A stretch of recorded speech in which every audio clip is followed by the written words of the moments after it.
The auctioneer's hammer cracked like a gunshot, and the crowd roared with laughter as they dragged her into the ring, barefoot, wrists bound, thrown in with two starving horses like she was part of the inventory. Nobody wanted her, nobody cared, except one man who'd seen this kind of cruelty before, and it had already cost him everything he loved. If you want to know how a woman sold for nothing became the only thing standing between a rancher and total destruction, stay with me until the end. Hit that like button and drop a comment with your city so I can see how far this story travels. The Montana Territory sun had no mercy in late August. It beat down on the auction yard outside Billings like a fist, turning the packed dirt into powder that rose with every footstep and hung in the air like dirty gauze. The smell was familiar: manure, sweat, tobacco spit, and the particular sourness of men who believed money made them righteous. Silas Kane stood at the back of the crowd, hat pulled low, shoulders hunched in a way that made him look smaller than he was. He'd learned that trick years ago. When you're down to your last dollars and the wolves can smell it, you make yourself invisible. You don't draw attention, you don't make eye contact. You buy what you came for and you leave. He'd come for horses. Nothing fancy, just working stock that could pull a plow, haul timber, survive a Montana winter. His ranch, what was left of it, needed animals that could earn their keep. Silas needed them cheap. The auctioneer, a red-faced man named Colfax, with a voice like gravel in a tin can, worked the crowd with practiced ease. He knew how to read desperation, how to spot the bidders who'd go $1 higher than they should. Silas had watched him sell off a dozen head of cattle, a wagon with a broken axle, 3 saddles, and a matched pair of mules that went for more than Silas could afford. Then came the bay horses. They were led into the ring by a handler who yanked their lead ropes like he was pulling weeds. Both animals were thin, ribs showing, coats dull, eyes half dead with exhaustion. The kind of horses that had been worked until there was nothing left, then sold before they dropped. One limped slightly on the front left. The other had a scar across its hindquarters that looked like a brand gone wrong. "2 bays," Colfax shouted, waving his arm at the pitiful pair. "Sound enough for light work. Start the bidding at $8 for the pair." The crowd barely stirred. $8 was a joke, but even jokes needed buyers. Silas studied the horses carefully. The limp looked old, maybe an abscess that had healed poorly. The scar was ugly, but superficial. Neither horse was going to win races, but they had size, decent bone structure, and, most importantly, they were still standing. That counted for something. He was about to raise his hand when the crowd started laughing. It wasn't the polite chuckle of men enjoying a joke. It was the ugly, jagged sound of cruelty finding a target. Silas looked up and felt his stomach turn. They were dragging a woman into the ring. 2 men had her by the arms, hauling her through the dust like a sack of grain. Her wrists were bound with rope, coarse hemp that had already rubbed her skin raw. She was barefoot, her feet caked in dirt and streaked with old cuts. Her dress, if you could call it that, was little more than a rag that had once been gray or brown and was now the color of nothing. Her hair hung in tangled ropes down her back, dark with dust and sweat. But it was her face that stopped Silas cold. She wasn't crying, wasn't begging. Her expression was blank, smoothed out like river stone, eyes fixed on some point in the middle distance that only she could see. She didn't fight the men holding her, didn't resist. She moved when they pulled her and stopped when they stopped, like a person who'd learned that resistance only made things worse. Colfax grinned, wide and ugly. "Gentlemen, as a gesture of goodwill, we're throwing in a bonus with these fine horses." He gestured at the woman like she was a spare bridle. "1 woman comes free with the purchase, no extra charge." The laughter got louder. Silas felt heat rising in his chest, the old anger that he'd learned to bury because anger didn't pay debts or fix fences. He scanned the crowd, looking at the faces around him. Some men were laughing outright. Others wore expressions of casual interest, the way you'd look at livestock you were considering. A few looked uncomfortable but said nothing. Then Silas saw him. Near the front, leaning against the rail with the confidence of a man who owned everything in sight, was a tall figure in a black coat despite the heat. His face was lean and sharp, carved from angles that suggested cruelty came naturally to him. He wasn't laughing. He was watching the woman with an expression that made Silas's skin crawl, focused, possessive, calculating. The man's hand rested on the rail, fingers drumming slowly. Waiting. "Do I hear $8?" Colfax called out. Silence. The crowd had lost interest now that the joke was over. The horses were half dead and the woman was a complication nobody wanted. Bidding on her meant claiming her, and claiming her meant feeding her, housing her, being responsible for her. Most of the men here had enough problems without adding a human being to the list. "Come now!" Colfax's voice took on an edge of irritation. $8 for 2 working horses. That's $4 apiece. Highway robbery in your favor. Still nothing. Silas saw the man in the black coat shift slightly, preparing to speak. The movement was subtle, but Silas had spent enough time around predators, both animal and human, to recognize intent. He didn't think. He didn't calculate the cost or weigh his options. He raised his hand. $8, Silas said. His voice came out rougher than he'd intended, loud enough to carry across the yard. Heads turned. Colfax's eyes found him in the crowd, and the auctioneer's expression shifted to something between surprise and satisfaction. $8 to the gentleman in the back. Do I hear 9? The man in the black coat turned, and for the first time, Silas got a full look at his face. Cold gray eyes swept over him with the kind of assessment that made you feel like you'd already been measured, cataloged, and dismissed. The corner of the man's mouth twitched, not quite a smile, but close. Then he turned away. The silence stretched out.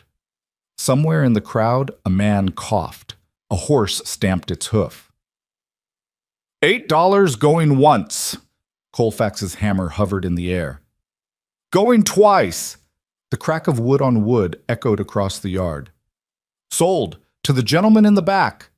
The crowd began to disperse immediately, moving on to the next lot like water flowing around a stone. Silas stood frozen for a moment, the reality of what he'd just done settling over him like a weight. $8. He'd come here with 11. That left him $3 to get home, feed himself and whatever he'd just bought, and figure out how to make a dying ranch survive another season. He pushed through the crowd toward the payment table, a rough plank set up on sawhorses where a clerk with ink-stained fingers took money and scratched out receipts. Silas counted out 8 silver dollars. The coins felt heavier than they should have, and watched the clerk write his name in a ledger that had seen better days. Livestock pickup on the east side, the clerk said without looking up. Take your receipt. Silas folded the paper and shoved it in his pocket. His hands were shaking slightly, though whether from anger or fear or simple exhaustion, he couldn't tell. The east side of the yard was where they kept the sold animals before buyers claimed them. It was a rough corral made of split rails, half in shadow from a tin-roofed shed that provided minimal shelter from the sun. The 2 bay horses stood tied to the fence, heads hanging low. Up close, they looked even worse. Every rib visible, eyes dull, coats patchy, where old wounds had healed badly. And sitting in the dust at their feet, still bound at the wrists, was the woman. She hadn't moved, hadn't tried to run or call for help. She sat with her back against a fence post, knees drawn up, face still wearing that terrible blank expression that suggested she'd gone somewhere deep inside herself where the world couldn't reach. A handler stood nearby, a younger man with a lazy eye and a tobacco stain on his shirt. He saw Silas approaching and gestured toward the horses with his chin. These your nags? They are. Silas kept his voice level. I'll need lead ropes. Already got 'em. The handler unhooked 2 ropes from the fence and held them out. You want help loading the woman, or you got it? The casual way he said it, like she was furniture, like she was cargo, made Silas's jaw tighten. I'll handle it, Silas said. The handler shrugged and walked away, already losing interest. Silas stood there for a moment, looking down at the woman. Up close, he could see details that the crowd had missed. Her hands, despite the rope burns, had calluses in specific places, palms, finger pads, the base of her thumbs. Working hands. Her fingernails, though caked with dirt, were trimmed short and even. Practical. And her face, beneath the grime and exhaustion, showed bone structure that suggested she'd once been well-fed, well-kept. This wasn't a woman born to poverty. This was someone who'd fallen. Silas crouched down slowly, keeping his movements deliberate and non-threatening. He'd learned this with horses. Sudden moves scared them, made them bolt or kick. He suspected the same applied here. "I'm going to untie you," he said quietly. "Then you can walk or ride. Your choice. But those ropes come off now." For the first time, her eyes moved. They shifted to his face, and Silas saw something flicker there. Not hope, exactly.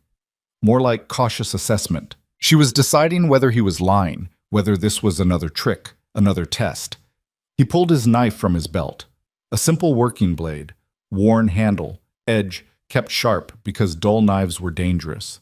He cut through the ropes with 2 quick strokes, and they fell away from her wrists like dead snakes. She didn't rub her wrists or cry out or thank him. She just pulled her hands into her lap and stared at them like they belonged to someone else. Silas stood up, giving her space. He moved to the horses, checking the lead ropes and running his hands over their legs, their backs, their necks. Both animals flinched at his touch but didn't fight him. They were too tired to fight. Behind him, he heard the soft scrape of movement. The woman had stood up. She was taller than he'd expected, maybe 5.5 feet, with a frame that suggested she'd once carried more weight. Her bare feet were a mess of scars and fresh cuts, but she stood on them like she'd walked barefoot before and would again. "Can you ride?" Silas asked, not looking at her directly. Silence. Then, so quiet he almost missed it. "Yes." Her voice surprised him. It wasn't the broken rasp of someone who'd been screaming or the flat affect of someone who'd given up. It was clear, educated, with an accent that suggested schooling, reading, a life that included more than survival. Silas untied one of the bay horses, the one without the limp, and brought it over. The horse was tall enough that mounting would be difficult without a stirrup or a boost, but before he could offer help, the woman grabbed a fistful of mane, put one foot against the fence rail, and pulled herself up in a single smooth motion. She sat bareback like she'd been born there, back straight, legs finding the horse's rhythm automatically. Her bare feet hung down, filthy and cut, but her hands, now free, gathered the mane with the practiced ease of someone who'd ridden before. Someone who'd ridden well. Silas mounted his own horse, an older mare he'd ridden into town that morning, and took the lead rope of the second bay. The woman's horse fell into line behind him without being told, and together they rode out of the auction yard and onto the long road home. The sun had shifted toward late afternoon, turning the sky the color of brass. Heat shimmered off the ground in waves, making the horizon ripple like water.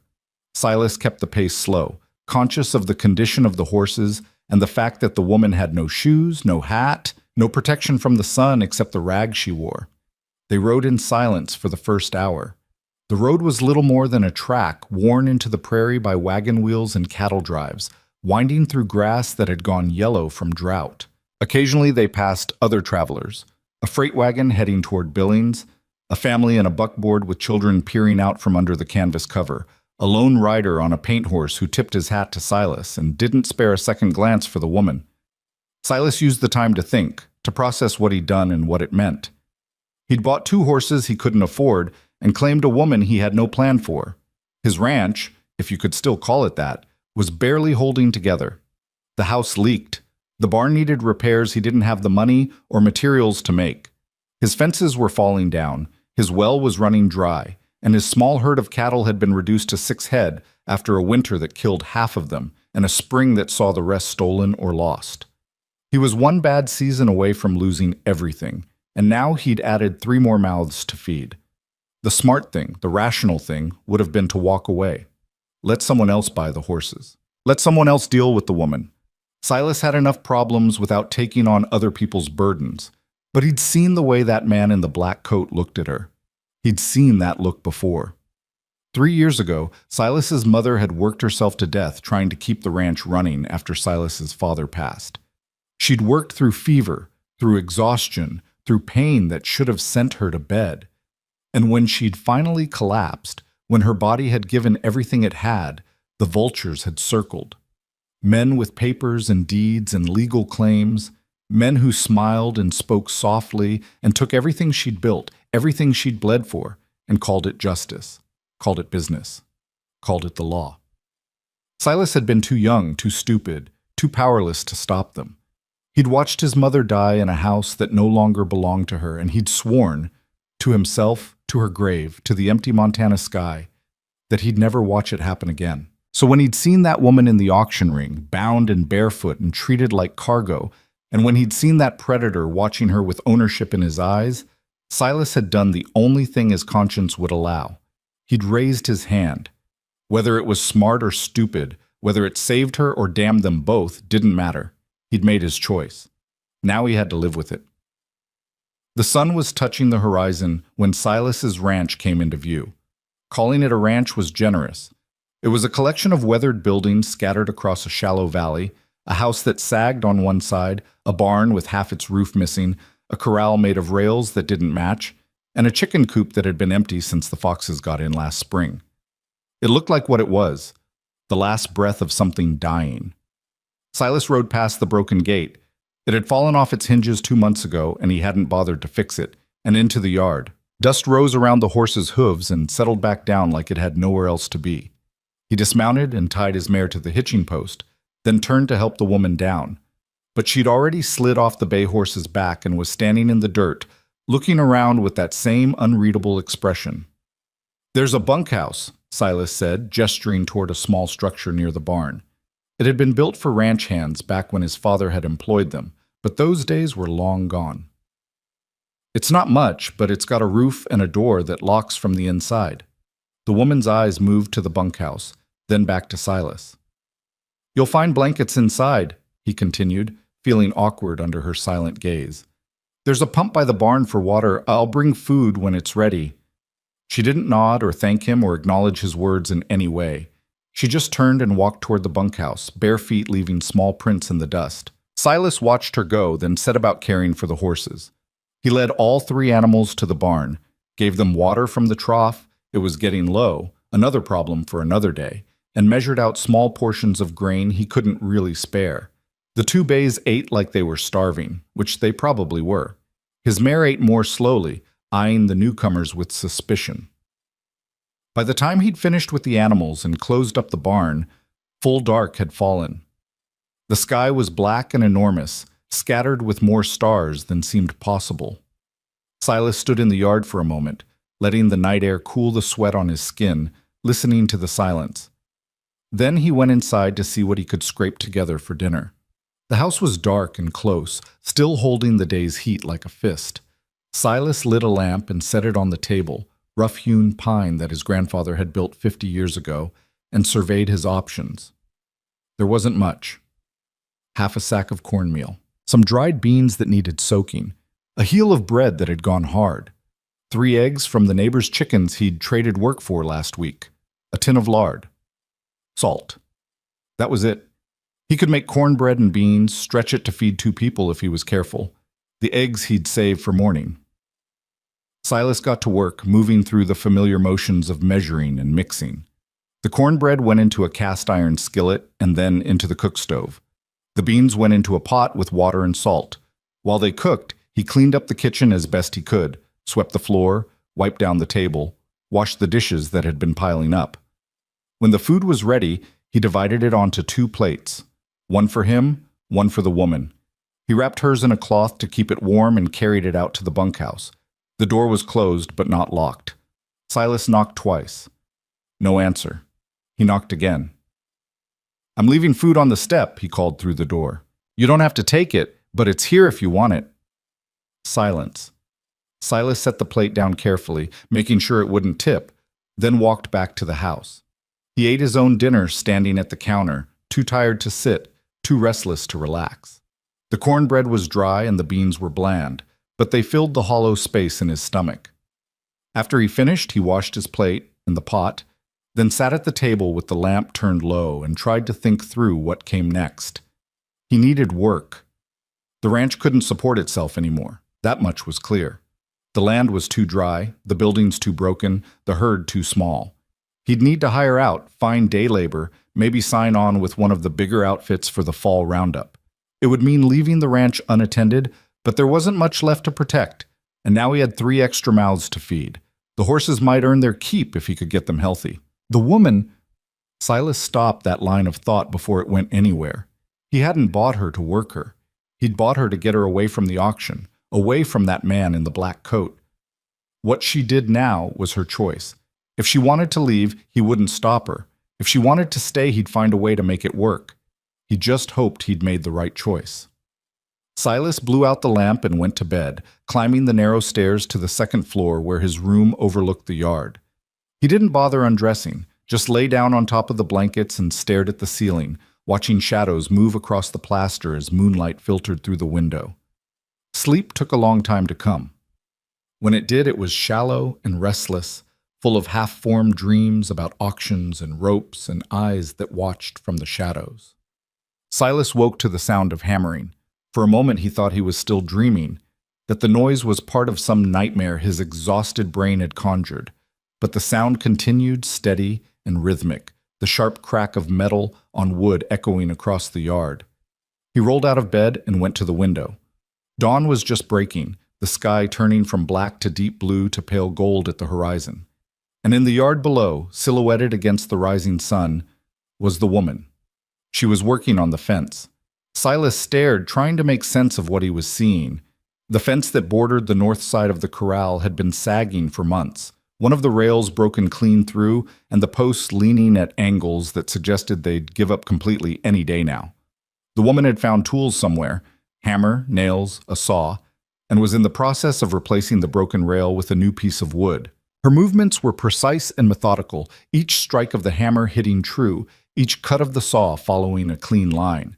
She worked like someone who'd done this before. Silas pulled on his boots and went downstairs, moving quietly so he wouldn't startle her. He stepped out into the yard just as she was lifting the new rail into place, testing its fit against the posts. "You don't have to do that," Silas said.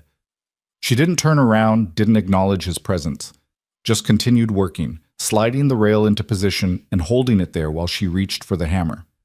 Silas walked closer. "I mean it. You don't owe me work. You don't owe me anything." The hammer paused mid-swing.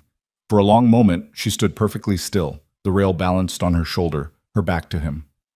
Then she spoke. "Your barn hinge is failing." Her voice was quiet but clear, the same educated accent he'd heard yesterday. "The west side. It'll tear free in the next strong wind, and when it does, the whole door will come down. You'll lose whatever's inside." Silas blinked, caught off guard. "I know about the hinge. I just haven't, and your fence line doesn't match your property boundaries." She set the rail in place and drove a nail through it with 3 clean strikes. "The markers are 30 feet north of where your rails run. Someone's been moving them." That stopped Silas cold. "What?" "Your land markers." She turned to face him for the first time since he'd come outside. In the early morning light, with the dust washed away, he could see her face more clearly. Sharp cheekbones, a strong jaw, eyes that were a pale gray-green. Young, maybe mid-20s, but with lines around her eyes that suggested hard years. The iron stakes that define your claim. They've been repositioned. Whoever did it was careful, but not careful enough. Silas felt something cold settle in his stomach. "How do you know that?" She held his gaze for a moment, and he saw something shift behind her eyes. A calculation, a decision being made. "Because I've seen it done before," she said quietly. "I've seen it done to dozens of ranches, small operations like yours, people who don't have the money or the connections to fight back." She paused. "My name is Rhea Calloway, and the reason I was at that auction, the reason I was sold and erased, is because my father is Harlan Mercer." The name hit Silas like a physical blow. Harlan Mercer. Everyone in Montana Territory knew that name. Mercer owned half the state, or near enough that the difference didn't matter. Cattle, timber, mining claims, water rights. If it made money, Mercer had his hands in it. He ran his empire through a network of lawyers, surveyors, and enforcers, all of whom operated just inside the boundaries of the law, or just far enough inside that nobody could prove otherwise. Silas's own family had tangled with Mercer's machine 5 years ago. A surveyor had shown up claiming the creek that watered their southern pasture actually ran through Mercer property. The fees, the legal costs, the constant pressure, it had bled them dry. His mother had fought until she had nothing left to fight with, and now the man's daughter was standing in Silas's yard, fixing his fence. "Why would your father sell you?" Silas asked, the words coming out harsher than he'd intended. Rhea's expression didn't change. "He didn't sell me. He made me disappear." She turned back to the fence, reaching for another nail. I copied proof of what he was doing. Documents showing how he stole land, bribed officials, destroyed families. I was going to take it to the territorial governor. What happened? He found out. The hammer struck once, twice, 3 times. He couldn't kill me. Too many questions, too much risk. So he did something worse. He traded me, camp to camp, ranch to ranch, each one farther from civilization than the last. No papers, no name, no identity, just labor. By the time I ended up at that auction, I'd been erased so thoroughly that nobody even knew who to look for. Silas felt anger rising in his chest again, the same heat he'd felt in the auction yard. The documents you copied, gone. Ria's voice was flat. Burned, most likely. But the information, she tapped the side of her head. I memorized every page, every name, every date, every parcel of stolen land. If I can get to someone who'll listen, I can recreate it all. And you think that person exists? Ria turned to look at him, and for the first time he saw something other than blank resignation in her eyes. It was small, fragile, barely there, but it was hope. I have to believe they do, she said quietly, because if they don't, then everything that was done to me, everything that was done to all those families, it was for nothing. Silas stood there in the early morning light, looking at this woman who'd been sold like livestock, who'd been beaten down and traded and erased, and who was still standing, still fighting. He thought about his mother, about all the people Mercer had crushed under his machine of greed and corruption. He thought about the fence line that didn't match his boundaries, about the land being stolen 30 feet at a time. And he made another choice he probably couldn't afford. Then we'll find that person, Silas said, together. Ria studied his face for a long moment, searching for the lie, the angle, the trap. But Silas met her gaze steadily, and whatever she saw there must have satisfied her because she gave a single small nod. First, she said, turning back to the fence, we fix this rail. Then we check those property markers. And then, she paused, hammer hovering in the air. Then we figure out how to fight a man who owns everything. Silas picked up a handful of nails and moved to help her. The sun was rising higher now, burning off the last of the cool morning air, promising another brutal day of heat. But for the first time in years, Silas felt like he was building something instead of watching it fall apart. Even if what they were building was a war, they had almost no chance of winning. They worked through the morning heat, speaking only when necessary. Ria's hands moved with the kind of certainty that came from muscle memory, measuring twice, cutting once, testing each joint before committing to it. Silas found himself falling into rhythm beside her, holding rails steady while she hammered, passing tools before she asked for them. By midday, the north fence stood straight and solid for the first time in months. Ria stepped back, wiping sweat from her forehead with the back of her hand. Her feet were still bare, still cut and bruised, but she'd worked on them all morning without complaint. Silas noticed she favored her left side slightly, protecting ribs that were probably cracked or badly bruised. The markers, she said, not looking at him. We should check them before the day gets any hotter. Silas retrieved 2 canteens from the house, filled them at the pump, and handed one to Ria. She drank deeply, water running down her chin, then wiped her mouth and nodded toward the northern boundary of his property. They walked in silence across land Silas had known his whole life. The grass here grew in patches, struggling through soil that had been overgrazed and underwatered for too many seasons. Scattered sage brushed against their legs, releasing its sharp scent into the air. In the distance, the mountains rose like broken teeth against the sky. Ria moved with purpose, her eyes scanning the ground with the focus of someone reading a map only she could see. After 20 minutes of walking, she stopped abruptly. There, she said, pointing to a spot where the grass grew slightly different, greener, fuller. That's where the marker used to be. Silas saw nothing but dirt and weeds. How can you tell? The iron stake held moisture. Plants grew better around it. She knelt down, running her fingers through the soil. When they moved it, they had to dig. The earth remembers. She stood and walked 30 paces north, counting under her breath. Then she stopped again and pointed down. There, half buried in the dirt and deliberately obscured by a scatter of rocks, was an iron survey marker, the kind that legally defined property boundaries throughout the territory. Silas's blood went cold. How long has it been here? Hard to say. 6 months? A year? Rhea crouched beside it, examining the ground around the stake. They moved them slowly, a few feet at a time, over months or years. By the time anyone notices, the paperwork's already been filed. New surveys, new deeds, all perfectly legal because the markers say it's true. But I have a deed. My family's owned this land for... Doesn't matter. Rhea's voice was flat, matter of fact. Your deed references landmarks and survey points. If the survey points have moved, your deed becomes worthless. They'll take you to court, show the judge the current markers, and you'll lose. You'll lose, and you'll pay their legal fees for the privilege. Silas felt the familiar weight of helplessness settling over him, the same feeling he'd had watching his mother fight battles she couldn't win. So what do we do? Rhea stood, brushing dirt from her hands. We document it. Photograph it if we can. Mark the real location if we can't. Then we find out who filed the new survey and when. That'll tell us who's working for Mercer in the territorial office. And then what? Then we have evidence. She met his eyes. One piece of it anyway. We'll need more. They spent the next hour walking the rest of Silas's northern boundary. Rhea found 2 more markers that had been moved, each one stealing away 10 to 15 feet of land. Small thefts, individually meaningless, but across hundreds of properties, over years of systematic fraud, it added up to an empire built on increments of stolen earth. By the time they returned to the ranch house, the sun had climbed to its peak, and the heat was crushing. Silas's shirt was soaked through with sweat, his throat dry despite the water. Rhea looked worse, her face pale beneath the grime, her breathing shallow and careful. You need to rest, Silas said. I need to work. But even as she said it, she swayed slightly. Silas caught her elbow, steadying her. You're hurt.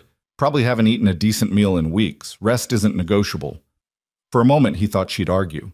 Then something in her seemed to break, just a fraction, and she nodded. The bunkhouse, she said quietly. Silas walked her there, staying close in case she stumbled. At the door, she paused and turned to face him. The plate you left last night, she said. It was clean when I returned it because I wanted you to know I'm not someone who takes without giving back. Even small things. Especially small things. Before Silas could respond, she slipped inside and closed the door. He stood there for a moment, processing her words, then returned to the house to figure out what he could make for a meal with almost nothing in his cupboards. The afternoon passed in a haze of heat and small tasks. Silas checked on the horses, gave them more water, picked through the barn looking for anything he could sell or trade. He found 3 old horseshoes, a coil of decent rope, and a saddle that needed repair but might be worth something if he could fix it. Not much, but maybe enough. Around 4 o'clock, he heard footsteps on the porch. He looked up from the saddle he was working on to see Rhea standing in the doorway, framed by the harsh afternoon light. She'd cleaned up as best she could with limited resources. Her hair was still damp from the pump, pulled back in a rough braid. The worst of the dirt was gone from her face and hands. She'd torn strips from the bottom of her dress to wrap her feet, makeshift bandages that were already spotted with blood. The barn hinge, she said. Do you have a forge? Silas shook his head. Not anymore. My father sold the equipment before he died. Needed the money. Then we'll need to ride to town, buy new hardware or find someone to repair it. I don't have money for... I know. Rhea stepped into the barn, her eyes adjusting to the dimmer light. But if that door comes down in a storm, you'll lose more than the cost of a hinge. The hay you've got stored, what little tack you have left. Shelter for the horses in winter. You can't afford not to fix it. She was right, and they both knew it.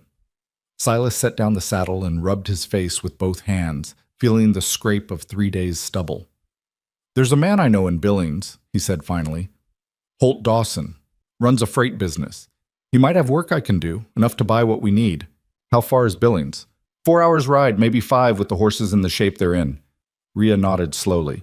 Then we should leave at first light. Get there, do the work, get back before dark. The way she said we made something shift in Silas's chest. Not quite trust, not yet, but maybe the beginning of it. That evening, they ate together for the first time.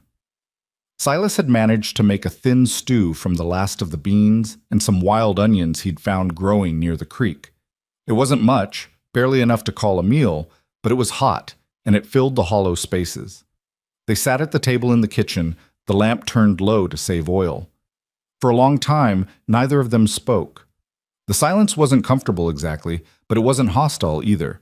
Just two people too tired to make conversation, focused on the simple act of eating. Finally, Rhea set down her spoon and looked at him across the table. "Why did you bid on me?" The question hung in the air between them. Silas took a drink of water, buying himself time to find the right words. "There was a man at the auction," he said slowly, "watching you. The way he looked at you." He paused, remembering those cold gray eyes. "I've seen that look before. It's the look of someone who thinks they own things, own people. Plenty of men look at women that way." "I know," Silas met her gaze, "but I just watched them throw you into that ring like you were garbage, and I couldn't—" He stopped, struggling with words that didn't come easily. "My mother died 3 years ago. Worked herself to death trying to keep this place running after my father passed. Men came with papers, with claims, with legal tricks she couldn't fight. They took everything she'd built and called it justice." He could hear the bitterness in his own voice, sharp and familiar. "I was too young to stop them then, too stupid to understand what was happening until it was too late." He looked down at his hands, scarred and calloused from years of hard work that had barely kept him afloat. "When I saw you in that ring, saw that man watching you like you were already his, I couldn't walk away. Maybe it was stupid. Maybe it'll cost me everything I have left, but I couldn't watch it happen again." Rhea was quiet for a long moment. When she spoke, her voice was softer than he'd heard it before. "The man you saw, black coat, gray eyes?" Silas nodded. "That was Wade Pruitt." She said the name like it tasted bad. "He works for my father. Officially, he's a territorial marshal. Unofficially, he's the man Mercer sends when legal pressure isn't enough. When someone needs to disappear or be convinced to sign papers or have an accident." She paused. "He's the one who traded me from camp to camp, made sure I stayed erased." "Then I'm glad I got you away from him." "You didn't." Rhea's eyes were steady on his. "He let you take me. He could have outbid you, could have stopped it a dozen different ways. But he watched you by me, and he didn't say a word." Cold understanding crept up Silas's spine. "Why?" "Because men like Pruitt don't lose track of things they consider theirs. He knows who you are now, knows where you live." She leaned forward slightly, her voice dropping. "And sooner or later, he's going to come collect what he thinks belongs to him." Silas felt anger flare hot in his chest. "Then let him come." "You don't understand. Pruitt doesn't just take. He destroys. He'll burn your ranch, kill your livestock, make it look like an accident or a debt collection or a legal seizure. And when he's done, you'll have nothing left to fight with." "So what do you suggest? I just hand you over?" "No." Rhea's voice was firm. "I'm suggesting we stop reacting and start planning. You want to fight Mercer's machine? Fine. But we need to be smart about it. We need allies, evidence, leverage. And we need to move before Pruitt does." She was right. Silas knew she was right. But every instinct in his body was screaming at him to bolt the doors, load his rifle, and prepare for a fight. "How much time do we have?" he asked. "Days.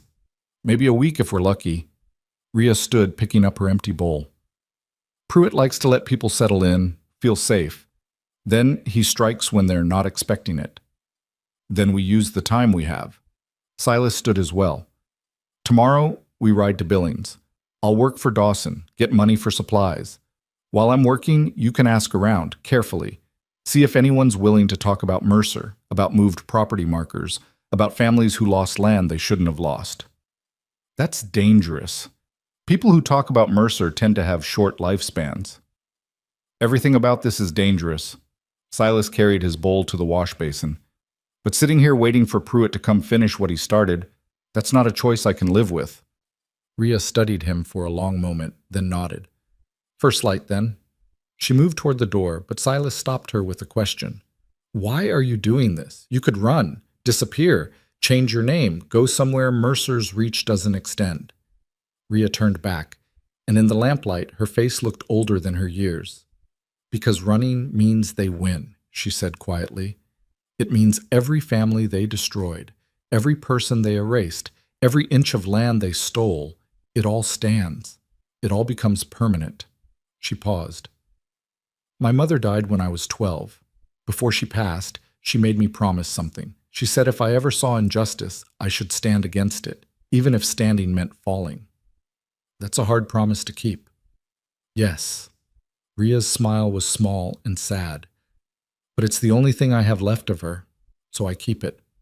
She slipped out into the darkness, leaving Silas alone with his thoughts and the dying lamplight. He cleaned up the kitchen, banked the fire in the stove, and climbed the stairs to his room. Through the window, he could see the bunkhouse, a darker shadow against the night. No light showed from inside, but he imagined Ria lying awake on the narrow cot, planning her next move in a war she'd been fighting longer than he'd known she existed. Silas lay down fully dressed, his father's old rifle propped against the wall within arm's reach. Sleep came slowly, interrupted by every small sound, wind rattling the shutters, mice in the walls, the distant cry of a coyote. And somewhere in the darkness, he thought he heard hoofbeats. But when he went to the window and looked out, there was nothing but empty prairie and starlight. He told himself it was his imagination. He didn't quite believe it. Dawn came cold and clear, the sky turning from black to purple to pale rose. Silas woke stiff and unrested, his body protesting every movement as he pulled on his boots and headed downstairs. Ria was already waiting in the yard, standing beside the 2 bay horses. She'd saddled them both, using the ancient tack Silas kept in the barn, and the animals looked better than they had 2 days ago. Still thin, still rough, but standing straighter, alert. "I fed them," Ria said without preamble. "Half rations. Don't want to founder them before a long ride." Silas nodded, impressed despite himself. "You know horses. My mother bred them, before she married my father." There was something in her voice, a note of old grief carefully controlled. "She taught me everything. Said a woman who could handle horses could handle just about anything." They mounted up and rode out as the sun crested the horizon, turning the grasslands gold. The ride to Billings was long and mostly silent, both of them conserving energy for what lay ahead. The landscape changed gradually as they traveled, from open prairie to rolling hills, from wild grass to cultivated fields. They passed other ranches, some thriving, some struggling, all of them part of the same vast tapestry of survival and loss that defined the territory. Around mid-morning, they stopped to water the horses at a creek that ran shallow and clear over smooth stones. Ria dismounted carefully, her wrapped feet leaving dark spots of blood on the rocks. "You need real shoes," Silas said, watching her wince as she led her horse to drink. "I need a lot of things." But there was no self-pity in her voice, just statement of fact. They let the horses rest for 10 minutes, then pushed on. Billings came into view around noon, a sprawling collection of buildings that hugged the Yellowstone River like a child clinging to its mother's skirts. The town had grown since Silas's last visit, new construction spreading outward from the original settlement. Freight companies, hotels, saloons, a rail depot that connected the territory to the wider world. Money flowed through Billings, which meant Mercer's influence flowed through it too. Silas led them to the freight district, a cluster of warehouses near the river where goods were loaded and unloaded from wagons and riverboats. The noise was tremendous, men shouting, horses whinnying, the crash and bang of cargo being moved. He found Holt Dawson's operation near the center of the chaos. Dawson was a big man with a bigger voice, barrel-chested and gray-bearded, wearing a leather apron stained with axle grease and tobacco juice. He was in the middle of dressing down a worker who'd dropped a crate when he spotted Silas. "Kane!" His face split into a grin. "Thought you died out there in the dirt." "Not yet." Silas dismounted, shaking Dawson's offered hand. Still breathing, anyway. Dawson's eyes shifted to Ria, taking in her appearance with the quick assessment of a man used to reading people. "Who's your friend?" "Ria." Silas kept his voice casual. "Working for me at the ranch." If Dawson noticed the wrapped feet, the too thin frame, the careful way she held herself, he didn't comment, just nodded and turned his attention back to Silas. "What brings you to town?" "Need work, few days' labor if you have it." Dawson scratched his beard, considering. Always needs strong backs around here. Pays $2 a day, meals included. Works hard but honest. I'll take it. Good man. Dawson clapped him on the shoulder. Start tomorrow morning, first light. Work till sundown. He paused. Your friend need work too? Rhea spoke before Silas could answer. No, but I need information. Dawson's expression shifted slightly, wariness creeping in around the edges of his smile. What kind of information? The kind about property surveys, land deeds, families who lost ranches they shouldn't have lost. She held his gaze steadily. The kind of information that might interest people who don't like seeing good folks crushed by bad men. The yard around them seemed to quiet, though nothing had actually stopped. Dawson glanced around quickly, then lowered his voice. That's dangerous talk, girl. I know. People who ask those questions tend to regret it. I know that too. Dawson studied her for a long moment, his eyes sharp despite the folksy exterior. Then he sighed. There's a man named Vincent Carr, runs a land office on 2nd Street. Used to work for the Territorial Survey Department until he got squeezed out for asking too many questions about irregularities. Dawson's voice dropped even lower. He keeps records, documents things that other folks want forgotten, but he's careful. Doesn't talk to just anybody. How do I convince him to talk to me? Rhea asked. Tell him Dawson sent you, and tell him... Dawson paused, choosing his words carefully. Tell him you're asking about the widow Fletcher's claim. He'll know what that means. Rhea nodded. Thank you. Don't thank me yet. Dawson's face was grim. If you're digging into what I think you're digging into, you're picking a fight with people who don't lose, ever. Then maybe it's time they learned how, Rhea said quietly. She turned and walked away before Dawson could respond, leading her horse toward the main street. Dawson watched her go, then turned back to Silas with raised eyebrows. She's got spine, I'll give her that. But spine don't stop bullets. I know, Silas said, but sometimes it's all you've got. Yeah. Dawson's expression softened slightly. Your mother had spine too. Look where it got her. The words hit harder than Dawson probably meant them to. Silas felt old anger rising, but pushed it down. Getting defensive wouldn't change the truth.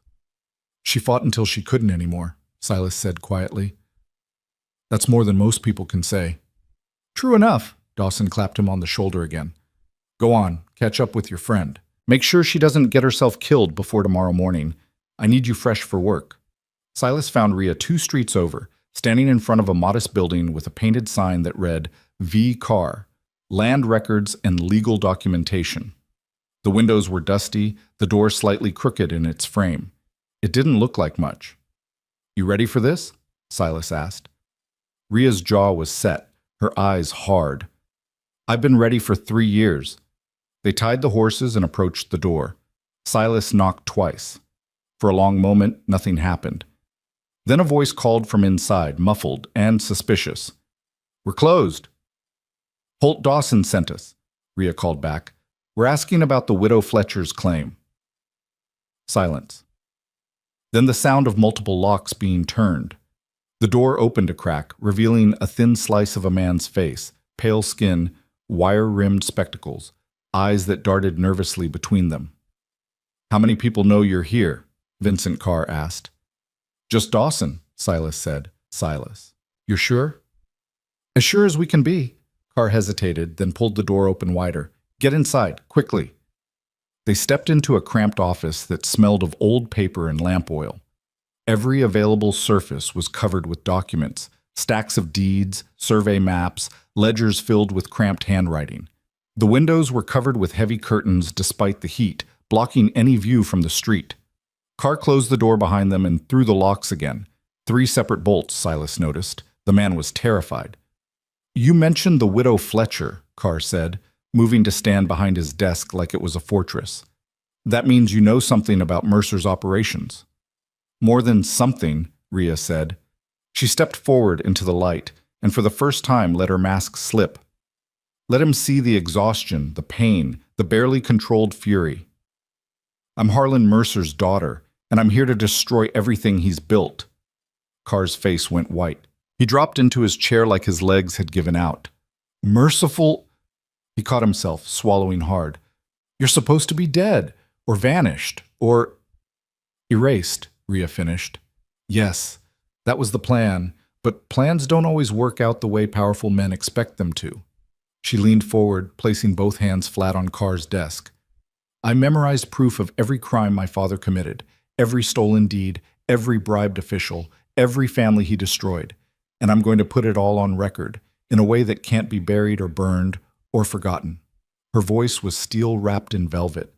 The only question is whether you're going to help me, or whether I have to find someone else. Carr stared at her, his mouth working soundlessly. Then slowly he reached for one of the ledgers on his desk. Tell me everything, he said quietly, and I'll write it all down. Outside, the sun climbed higher, and somewhere in the distance, a telegraph key began to tap out a message that would change everything. Rhea spoke for 3 hours straight. She recited names and dates with the precision of someone who'd carved each detail into her memory like scripture. The Anderson Ranch lost to a fraudulent water rights claim in the spring of 1881. The McCready family, forced out by surveyor reports that moved their eastern boundary 200 yards west, filed by a man named Turnbull who received $500 3 days later. The widow Fletcher's son, arrested on false charges and held until his mother signed over her deed to cover his bail, charges that disappeared the moment the ink dried. Carr's hand moved constantly across the pages, his pen scratching out a permanent record of crimes that had been designed to leave no trace. Silas stood by the window, watching the street through a gap in the curtains, his rifle held loosely across his chest. Every passing rider made his shoulders tense. Every shadow that lingered too long drew his attention.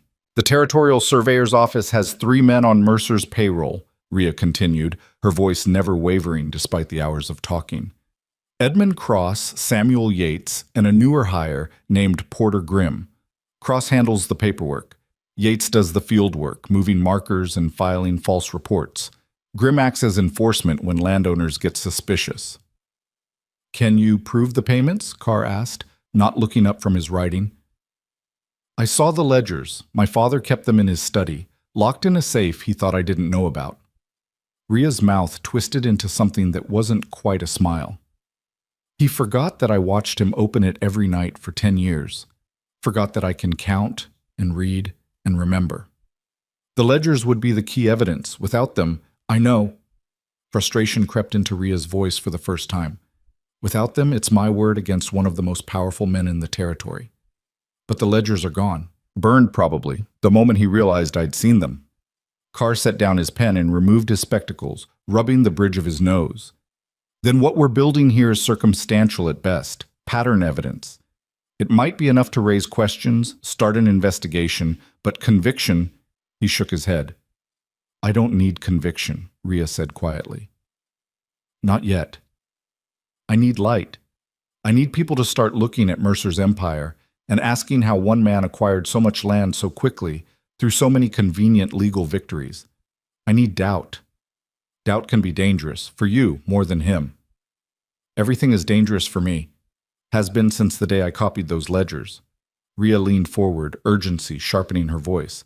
But if we can get this information to the territorial governor or a federal marshal who isn't in Mercer's pocket, or even just spread it wide enough that newspapers start asking questions... A sharp knock at the door cut her off.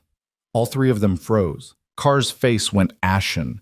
Silas moved immediately to the side of the window, positioning himself where he could see the door and the street simultaneously. Carr! The voice from outside was young, breathless. It's Tommy! Open up! Carr exhaled shakily and moved to the door, checking through a small peephole before throwing the bolts. He opened it just wide enough to admit a boy of maybe 14, thin and wiry, wearing clothes too big for his frame. The kid stumbled inside, chest heaving like he'd been running. His eyes were wide with fear. Mr. Carr, you gotta... He stopped when he saw Rhea and Silas, uncertainty flooding his face.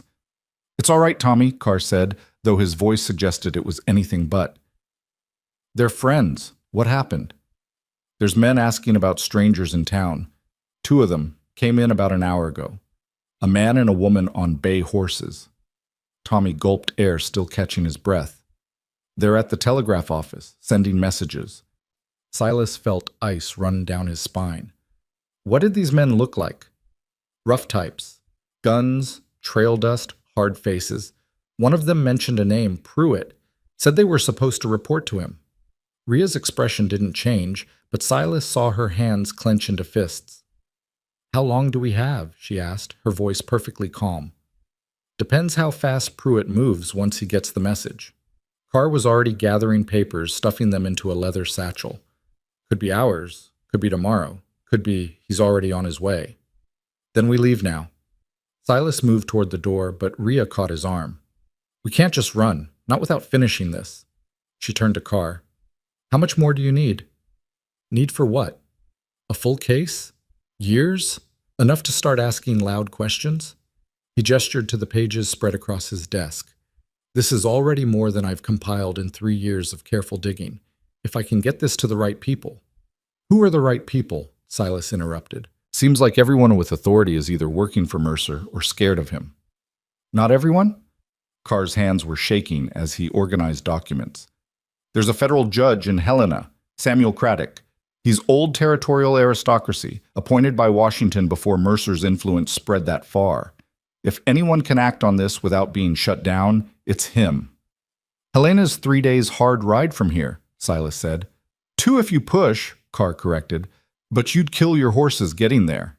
Rhea was silent for a moment, her mind clearly working through options and outcomes. Then she turned to Tommy. The men at the telegraph office, are they still there? Was when I left, maybe 5 minutes ago. Then they don't know we're here yet. We have a window. She looked at Carr. Can you get these documents to Judge Craddock? I can try, but if Pruitt's men are watching the roads, they'll be watching for us, not you. Rhea's voice took on a commanding edge. You leave tomorrow, quiet and careful. Take the river route if you have to. Avoid the main roads. We'll draw their attention north. That's suicide, Silas said flatly. It's strategy. Rhea met his eyes. Pruitt wants me. I'm the one who knows everything, who can testify, who can identify people and connect crimes. These documents matter, but I'm the real threat. So we give him a target to chase while Carr gets the evidence somewhere safe. Carr was already nodding, seeing the logic even as he clearly hated it. If I can reach Craddock, if he agrees to review this material, he can issue emergency orders. Federal protection, investigation warrants, freeze orders on property transfers. If, Silas repeated, his voice hard. That's a lot of ifs to bet our lives on. You have a better plan? Rhea asked. He didn't. That was the worst part. Carr handed Rhea a folded piece of paper. That's Craddock's office address in Helena. If something happens to me, if I don't make it, you'll need to know where to go. Rhea took it without hesitation. You'll make it. And you? Carr's eyes were sad behind his spectacles. What happens when Pruitt catches up to you? He won't. But even as she said it, Silas could hear the lie. They both knew Pruitt would come. The only question was when and whether they'd be ready.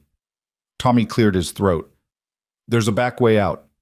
Through the alley behind the feed store. Comes out 2 blocks west. Show us, Silas said. They gathered what little they'd brought. Rhea's determination, Silas's rifle, the weight of choices they couldn't take back. Carr pressed a small pouch into Silas's hand. $20, he said quietly. It's all I can spare, but you'll need supplies. We can't. You can and you will. Consider it an investment in seeing Mercer pay for what he's done. Carr's voice was firm. Now go, before those men at the telegraph office start wondering why their message is taking so long to reach Pruitt. Tommy led them through a narrow passage that ran behind the buildings, a service alley that reeked of garbage and horses. They emerged onto a side street just as the church bell struck 3 o'clock. The sun was beginning its descent, painting long shadows across the dusty roads. Their horses were still tied where they'd left them, thankfully unbothered. Silas untied both animals quickly while Rhea scanned the street with sharp, paranoid attention. We need supplies before we leave town, Silas said, keeping his voice low. Food, ammunition, medicine for your feet. No time. Every minute we stay is a minute Pruitt's net gets tighter. And every mile we ride without proper supplies is a mile closer to being helpless when he catches us. Silas met her eyes. 5 minutes. There's a general store 2 blocks that way. We get what we need, and we go. Rhea looked like she wanted to argue, but pragmatism won. She nodded curtly. The general store was blessedly empty except for the proprietor, an elderly woman with kind eyes and hands twisted by arthritis. She took in Rhea's wrapped feet and thin frame without comment, just started pulling items from shelves with quiet efficiency. Hardtack, dried beef, coffee, a small pot, matches, bandages and carbolic for wounds, a pair of secondhand boots that were too big but better than nothing, ammunition for Silas's rifle, a worn canvas coat that would keep Rhea warm when the desert nights turned cold. It cost 18 of Carr's $20. They were loading the supplies into saddlebags when Silas heard it, the distinctive sound of multiple horses moving at speed, coming from the direction of the telegraph office. "Time's up," he said quietly. Rhea was already mounted, her new boots in the stirrups, hands gathering the reins with practiced ease. Silas swung onto his mare, and they rode out of Billings at a careful trot, forcing themselves not to run, not to draw attention. The road north wound through cultivated land that gradually gave way to wilder country. They rode in silence, both listening for pursuit, both knowing it was only a matter of time. As the sun touched the horizon, they stopped at a creek to water the horses and assess their situation. "We're not going to outrun them," Silas said, stating the obvious. "I know. They'll have fresh horses, more men, resources we don't have." "I know that too." Silas turned to look at her. In the fading light, Rhea's face was set with the kind of determination that came from having nothing left to lose. "So what's the actual plan?" he asked. "Because riding blind into open country with hunters behind us isn't strategy, it's desperation." Rhea was quiet for a moment, staring at the water flowing past their feet. When she spoke, her voice was thoughtful, calculating. "Pruitt's advantage is resources and ruthlessness. Our advantage is that we know what we're running toward, and he thinks we're just running." She looked up at him. "We make for Helena, but not on the main roads. We use cattle trails, creek beds, anything that makes tracking harder, and we find allies along the way." "What allies? Everyone's scared of Mercer." "Not everyone. Dawson helped us. Carr helped us. There are others, people who've lost family members, land, futures, people who know the system is broken but haven't had a way to fight back." Her eyes were intense in the gathering darkness. "We find them. We tell them what we're doing, and we give them a choice to be part of something bigger than their fear." It was idealistic, probably naive, almost certainly going to get them killed, but it was also the first thing Silas had heard in years that sounded like actual hope instead of just survival. "All right," he said, "we try it your way." They rode until full dark, then made a cold camp in a hollow protected by scrub pine. No fire, no light. They ate hardtack and dried beef in silence, then took turns sleeping while the other kept watch. Silas took the first watch. He sat with his back against a rock, rifle across his knees, listening to the night sounds of the prairie. Crickets, the distant howl of coyotes, the soft breathing of exhausted horses. Rhea slept curled on her side, the canvas coat pulled over her like a blanket. Even in sleep, her face held tension, her hands clenched as if ready to fight whatever nightmares came. Around midnight, Silas heard something that made every muscle in his body lock tight. Hoofbeats. Distant but distinct. Multiple riders moving at a steady pace. He touched Rhea's shoulder, and her eyes snapped open immediately, no grogginess, instantly alert. "Company," he whispered. They lay perfectly still, barely breathing, as the sound grew closer. Through the scrub pine, Silas could see shapes moving against the stars, 3 riders, maybe 4, silhouetted on a ridgeline a quarter-mile away. The riders stopped. One of them dismounted, crouched low, studying the ground even in the darkness. Tracker.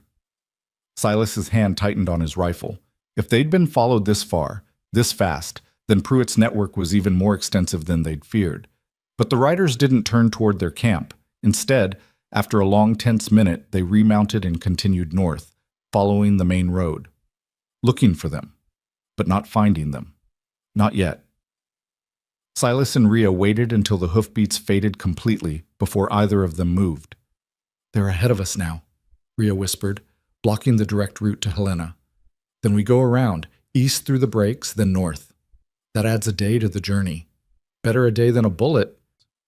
They packed up in darkness and rode east, using starlight to navigate rough country that would break a horse's leg if they weren't careful.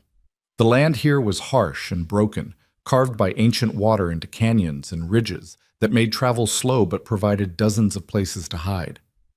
Dawn found them deep in the breaks, exhausted and dust-covered, but still free. They rested the horses in a narrow canyon where a trickle of water ran year-round, green moss growing in the shade of overhanging rock. Rhea cleaned her feet. The new boots had rubbed them raw in places, while Silas checked the horse's legs for injuries. "How far to the next settlement?" Rhea asked, wrapping fresh bandages around her feet. "There's a place about 10 miles northeast. Can't really call it a town, more like a trading post and a few homesteads. Woman named Ida Polk runs it. She might help." "Might?" "She's not exactly friendly to strangers. Had some trouble years back, doesn't trust easy." Silas paused. "But she hates Mercer. That might count for something." They reached Ida Polk's trading post in early afternoon. It was exactly what Silas had described, a weathered building that served as store, saloon, and post office, surrounded by a handful of homesteads scattered across land too stubborn to farm and too poor to ranch. Ida herself was waiting on the porch when they rode up, a shotgun cradled in her arms like she'd been expecting trouble. She was maybe 60, whip-thin and sun-weathered, with eyes that missed nothing and trusted less. When she saw Silas, some of the hostility left her face, though the shotgun didn't move. "Kane," she said, her voice rough from years of tobacco and hard words. "Long way from your ranch." "Yes, ma'am." Silas dismounted slowly, keeping his hands visible. "We need water for the horses and information, if you're willing to share it." "Information costs same as water. Nothing's free." But she lowered the shotgun slightly, her eyes shifting to Rhea. "Who's your friend?" "Someone running from the same people you have cause to hate." That got Ida's attention. She studied Rhea with renewed interest, taking in the two big boots, the canvas coat, the bearing of someone who'd been through hell and refused to break. "Mercer's people?" Ida asked. "His daughter, actually," Rhea said, her voice steady. "Running from him and everything he represents." Ida's eyebrows rose. "That's either the truth or the ballsiest lie I've heard in 20 years. She gestured with the shotgun toward the water trough. "Water your horses. Then we talk inside."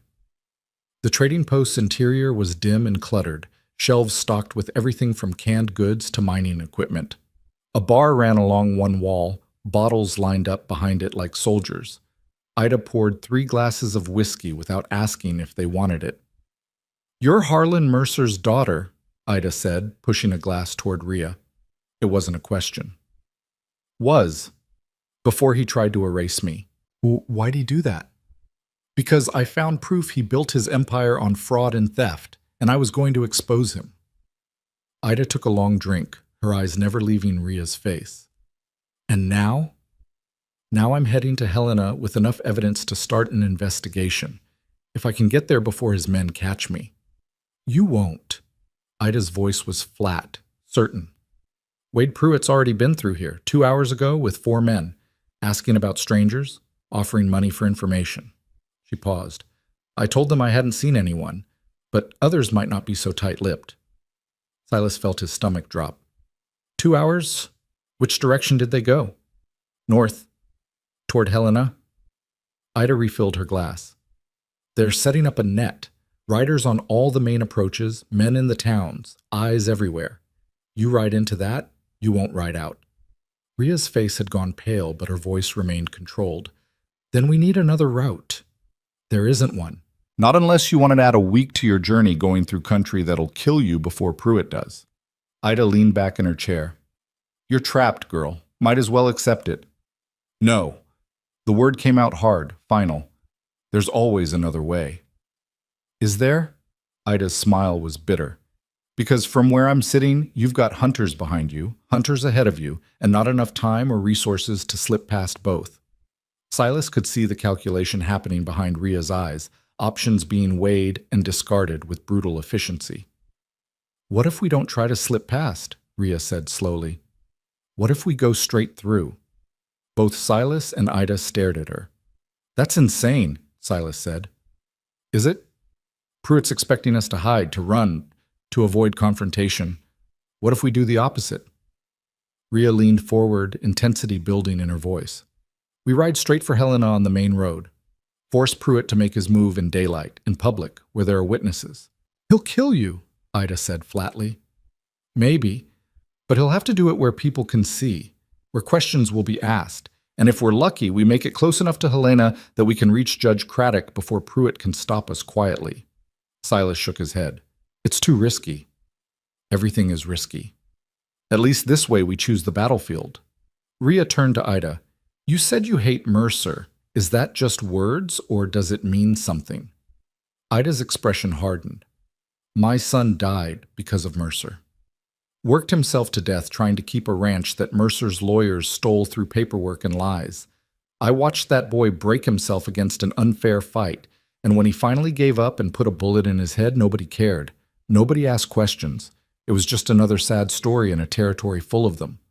Her voice was raw, years of grief compressed into hard rage. "So yeah," Ida continued, "I hate Mercer, hate everything he stands for. But hate don't stop bullets, and it don't bring back the dead." "No," Rhea said quietly, "but it can stop the next family from suffering the same way. It can mean your son's death wasn't completely meaningless." The trading post fell silent except for the creak of old wood settling. Ida stared at Rhea for a long moment, then drained her whiskey glass and stood. "You're either the bravest person I've met or the stupidest. Haven't decided which." She walked to a back room and returned with a bundle wrapped in oilcloth. "But if you're going to do this fool thing, you'll need better than what you've got." She unwrapped the bundle to reveal a pistol, old but well-maintained, a Colt that had seen use but still gleamed with care. "My son's gun," Ida said, pressing it into Rhea's hands. "He won't be needing it anymore. But maybe you will." Rhea accepted the weapon with quiet reverence. "Thank you." "Don't thank me. Just make sure if you die making noise. Make sure people notice. Make sure it matters." Ida's eyes were fierce. "That's all I ask." They left the trading post as evening shadows stretched long across the land, riding north on the main road with the kind of deliberate visibility that made Silas's nerves scream. But Rhea was right about one thing. Hiding hadn't worked. Running hadn't worked. Maybe it was time to stop being prey and start forcing the hunters to make mistakes. They rode through the night, pushing the horses as hard as they dared. The main road was easier travel than the breaks, wider and more level, but every hill they crested could hide an ambush. Every bend in the road could be where Pruitt was waiting. Dawn of the second day found them 20 miles from Helena, exhausted and filthy and running on fumes of determination. That's when they saw the dust. Behind them, maybe 3 miles back, a column of riders moving fast. Too many to count from this distance, but enough to make the outcome certain if it came to a fight. "There," Rhea said, pointing ahead to where the road wound through a narrow gap between two ridges. "That's where they'll try to stop us."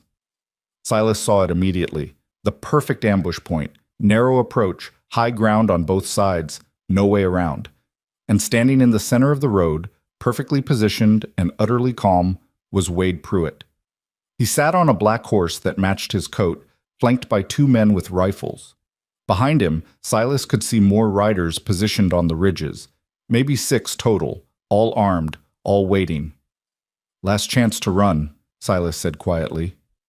Rhea's hand moved to the pistol at her belt. "We're not running anymore." They rode forward at a steady walk directly toward the trap that had been set for them. Pruitt didn't move until they were 50 feet away. Then he raised one hand, a casual gesture that somehow carried immense authority. "That's far enough," he called out. His voice was smooth, educated, the kind of voice that commanded courtrooms and convinced juries. "Miss Calloway, it's been a while." "Not long enough," Rhea replied, her voice carrying clearly across the gap between them. "Your father's worried about you. Wants you to come home." "My father wants me silenced. There's a difference." Pruitt's smile was small and cold. "Same outcome either way.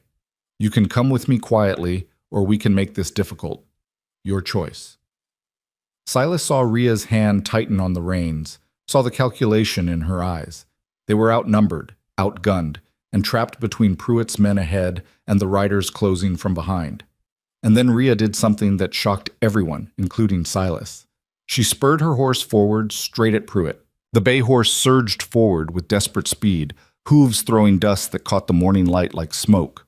Pruitt's black mount reared slightly, startled by the sudden charge, and in that fraction of a second's confusion, Rhea was committed to a gamble that would either save them or end everything.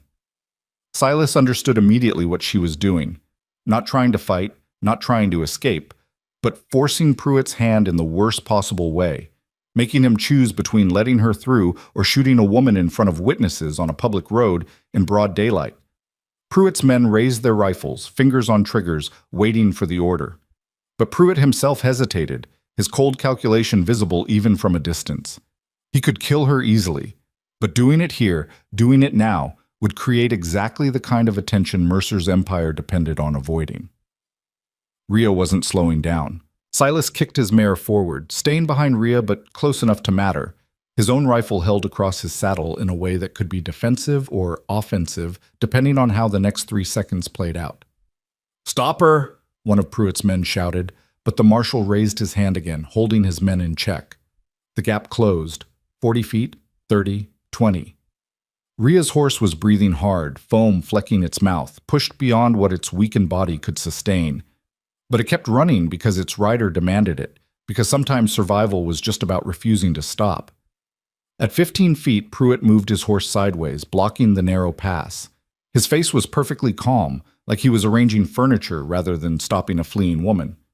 "Last warning, Miss Calloway," he called out. Rhea's response was to veer sharply left, toward a gap between Pruitt's position and the ridge wall that looked barely wide enough for a horse and rider. It was a desperate move, the kind that could end with a broken leg or worse. But it worked. Rhea's horse squeezed through the gap, scraping against rock on one side and Pruitt's startled mount on the other. For a heartbeat, she was past him, clear of the immediate trap. Silas followed, his mare protesting but obedient, and then they were both through, both still mounted, both still free. Behind them, Pruitt's voice rang out, sharp with controlled fury. "Bring her back, alive if possible, dead if necessary." The sound of rifles being cocked echoed off the rocks like breaking bones. Silas and Rhea rode hard, the road ahead opening up into rolling grassland that offered no cover, no protection, just endless visibility in every direction. Behind them, hoofbeats multiplied as Pruitt's men gave chase.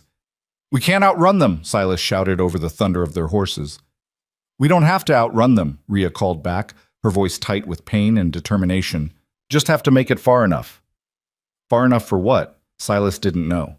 But he leaned low over his mare's neck and rode like the devil himself was behind them, because functionally, he was. The chase lasted maybe 10 minutes, though it felt like hours. Silas could hear the pursuing riders gaining, could hear the occasional crack of a rifle shot. Warning shots, he thought, meant to make them stop rather than kill. Pruitt still wanted Rhea alive if possible. That was their only advantage. Then Rhea's horse stumbled. It wasn't a full fall, just a momentary break in rhythm as the exhausted animal's front leg buckled slightly. But it was enough to slow them, enough to let the gap close dangerously. "Rhea!"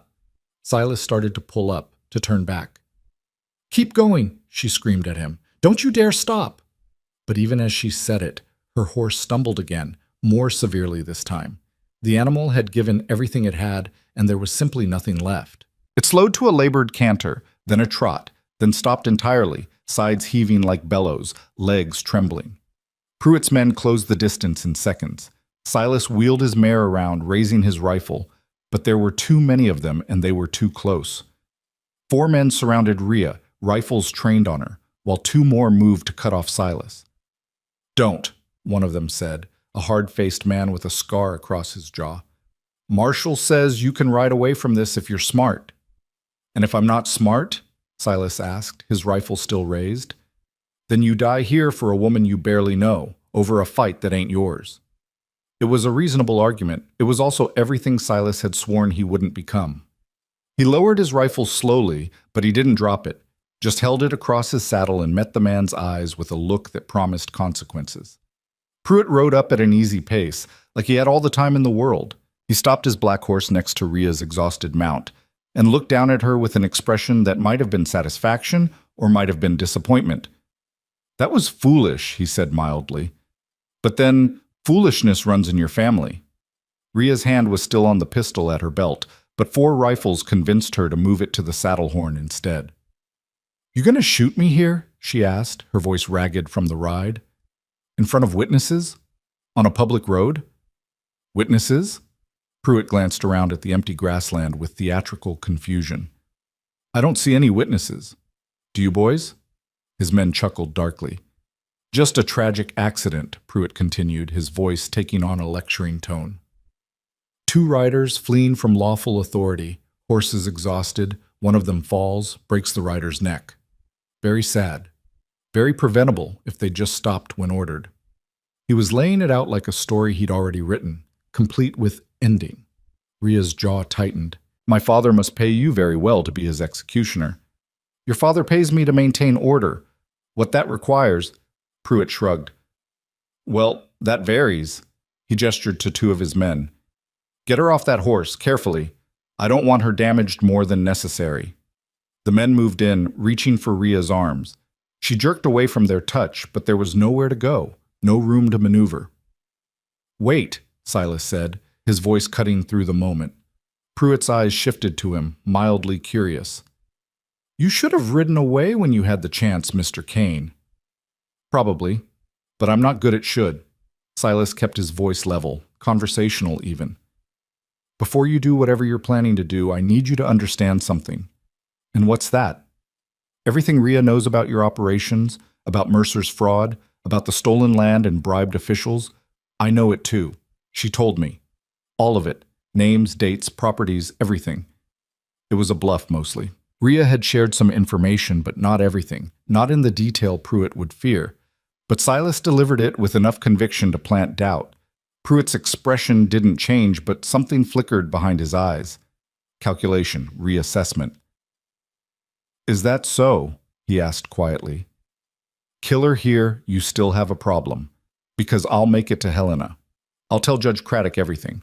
And when federal investigators start looking into Mercer's empire, they won't stop until they find the truth." Silas paused. "Or you can let us both go. Let us try our fool's errand. If we fail, nobody believes us anyway. If we succeed," he shrugged, "well, then you've got bigger problems than 2 tired riders on broken horses." It was a terrible argument, full of holes that any intelligent person could see through, but it bought time, bought a moment of hesitation, and sometimes that was all you could ask for. Pruitt studied Silas for a long moment, then smiled. It was not a pleasant expression. "You make an interesting point, Mr. Kane, but I think you're overestimating your importance." He turned to his men. "Take them both. We'll sort out what to do with them somewhere less visible." The men moved in, and this time there was no hesitation, no room for argument. Rough hands grabbed Rhea and pulled her from the saddle. She fought, twisting and striking, but she was exhausted and outnumbered. They bound her wrists with rope, quick and efficient. When they reached for Silas, he made a choice. He drove his heels into his mare's flanks, and the horse bolted, surprised into one last burst of speed. He made it maybe 20 yards before a rifle shot cracked the air, and his mare screamed, stumbling. Not hit, but close enough to terrify her into stopping. Silas was dragged from the saddle before he could recover, hitting the ground hard enough to knock the wind from his lungs. Someone kicked his rifle away. Someone else planted a boot on his back, grinding his face into the dirt. He heard Pruitt's voice, still perfectly calm. "Tie him up, and if either of them tries that again, shoot the horses, let them walk." Rope bit into Silas's wrists, tight enough to restrict blood flow. He was hauled to his feet, dizzy and struggling to breathe, and shoved toward where Rhea stood between 2 of Pruitt's men. Their eyes met. Hers were fierce, despite the situation, refusing to show defeat. His must have looked the same because he saw something in her expression shift. Recognition, maybe. Respect for stubbornness that matched her own. Pruitt surveyed his prisoners with the satisfaction of a man who'd just solved a problem efficiently. "Now then," he said, We're going to take a little detour, somewhere quiet, where we can have a longer conversation about what you think you know and what you're willing to forget. He paused. I'd suggest cooperation. It'll make things considerably less painful. For who? Rhea asked. Pruitt's smile widened. Why, for everyone, Miss Calloway. I'm a reasonable man. I don't enjoy suffering. I simply recognize its utility when properly applied. He turned his horse north, away from the main road, toward country that got rougher and emptier with every mile. His men fell into formation around Silas and Rhea, rifles ready, escape impossible.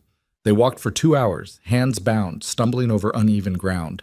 The sun climbed higher, turning the air into liquid heat. Silas's throat was dust-dry within an hour. Beside him, Rhea's breathing got more labored, her wrapped feet leaving small blood spots on the rocks. Neither of them complained. Complaining gave Pruitt satisfaction, and they weren't giving him anything they didn't have to. Finally, they reached what Pruitt had been looking for, a box canyon with high walls and only one way in or out, a place where screams wouldn't carry, where bodies could be left for scavengers and nobody would find them until they were nothing but bones. Pruitt dismounted and gestured to a flat area near the canyon wall. Sit them down there, keep them separated. Silas was pushed roughly to the ground on one side of the clearing. Rhea was taken to the other side, maybe 15 feet away. Close enough to see each other, too far to help. 2 men stayed to guard them while the others unsaddled horses and set up a minimal camp. This wasn't going to be quick, Silas realized. Pruitt was settling in for however long it took to get what he wanted. The marshal himself approached Rhea first, crouching down to her eye level with the casual comfort of someone completely in control. Let's start with the basics, he said conversationally. You told Mr. Kane about your father's operations. How much exactly did you share? Rhea stared at him silently. Come now, we're going to have this conversation one way or another. You might as well make it easy on yourself. I'll make nothing easy for you, Rhea said quietly. Pruitt sighed like a disappointed teacher. He stood and pulled his pistol, checking the cylinder with practiced ease. Mr. Kane, he called out, not looking away from Rhea. How much do you care about this woman's well-being? Silas felt his stomach drop. Leave her alone. That's not an answer. Pruitt aimed his pistol at Rhea's leg, casual as pointing at a map. I'm going to count to 3. If you don't tell me exactly what she shared with you, I'm going to put a bullet through her knee. 1. Don't tell him anything, Rhea shouted. 2. Silas's mind raced. If he stayed silent, Pruitt would shoot her. If he talked, he'd reveal that he didn't actually know much, and then Pruitt would have no reason to keep either of them alive. 3. Wait! Silas's voice cracked. She told me about the surveyors, Cross, Yates, and Grimm. Told me how they move property markers and file false reports. Pruitt lowered the pistol slightly, considering this. What else? The widow Fletcher's son, falsely arrested, held until his mother signed over her deed. Silas was pulling details from Rhea's conversation with Carr, praying they were enough to sound convincing. That's public record. Give me something that isn't. Silas's mind went blank. He didn't have anything else. He'd heard Rhea recite information for hours, but the specific details had blurred together, and now when he needed them most, they wouldn't come. Pruitt saw the hesitation and smiled. That's what I thought. He raised the pistol again. The ledgers, Silas shouted desperately. She said Mercer kept ledgers in his study, payment records, names of officials on the payroll, dates of transactions. The ledgers are ash, Pruitt interrupted. Burned months ago. Anything else? Silas had nothing. His bluff had failed. Pruitt could see it on his face. The marshal turned back to Rhea with renewed focus. Here's what's going to happen, he said calmly. You're going to tell me everywhere you've been since the auction, everyone you've talked to, every piece of information you've shared, and when I'm satisfied that I've identified and contained every loose end, then we'll discuss what happens to you. And if I don't tell you? Pruitt's expression hardened. Then I start removing pieces of Mr. Kane until you do, starting with fingers and working my way up. He was serious. Absolutely, completely serious. Rhea's face had gone pale, but her voice remained steady.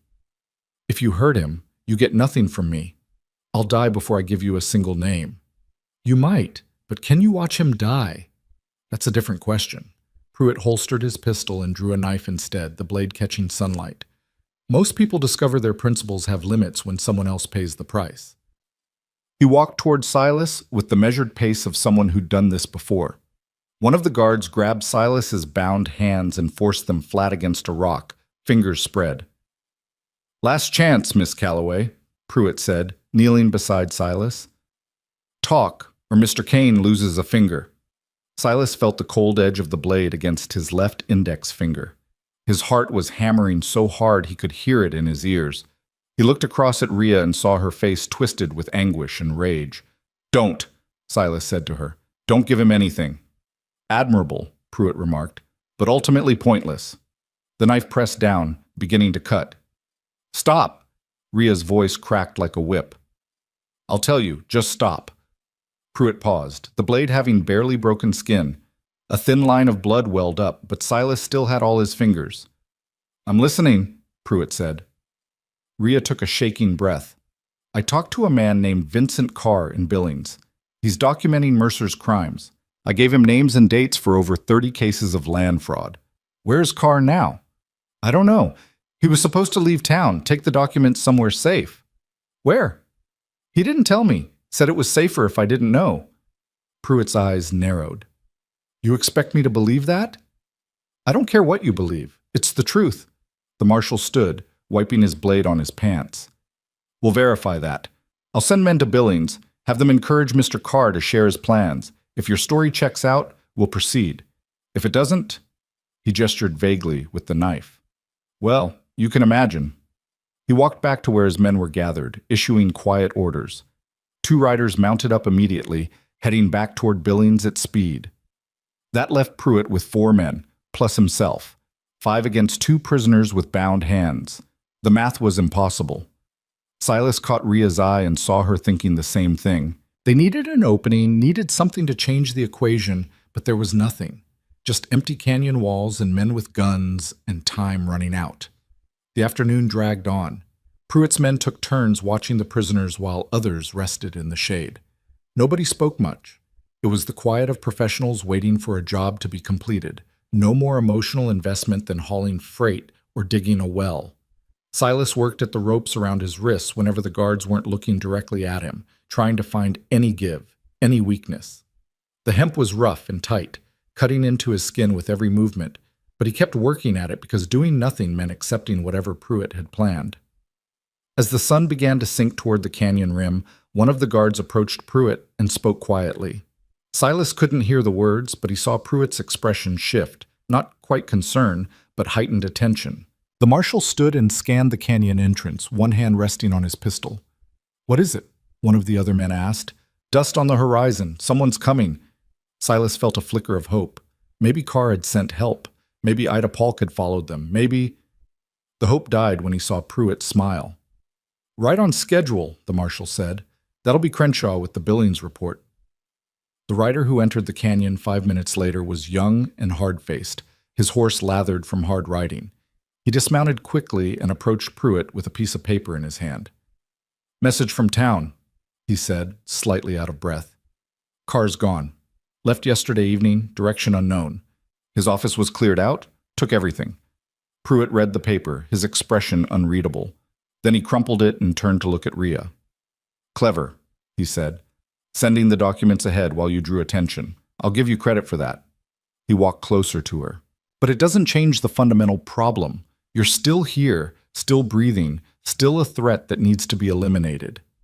"Then eliminate me," Rhea said, meeting his eyes with defiance that should have been impossible given the circumstances.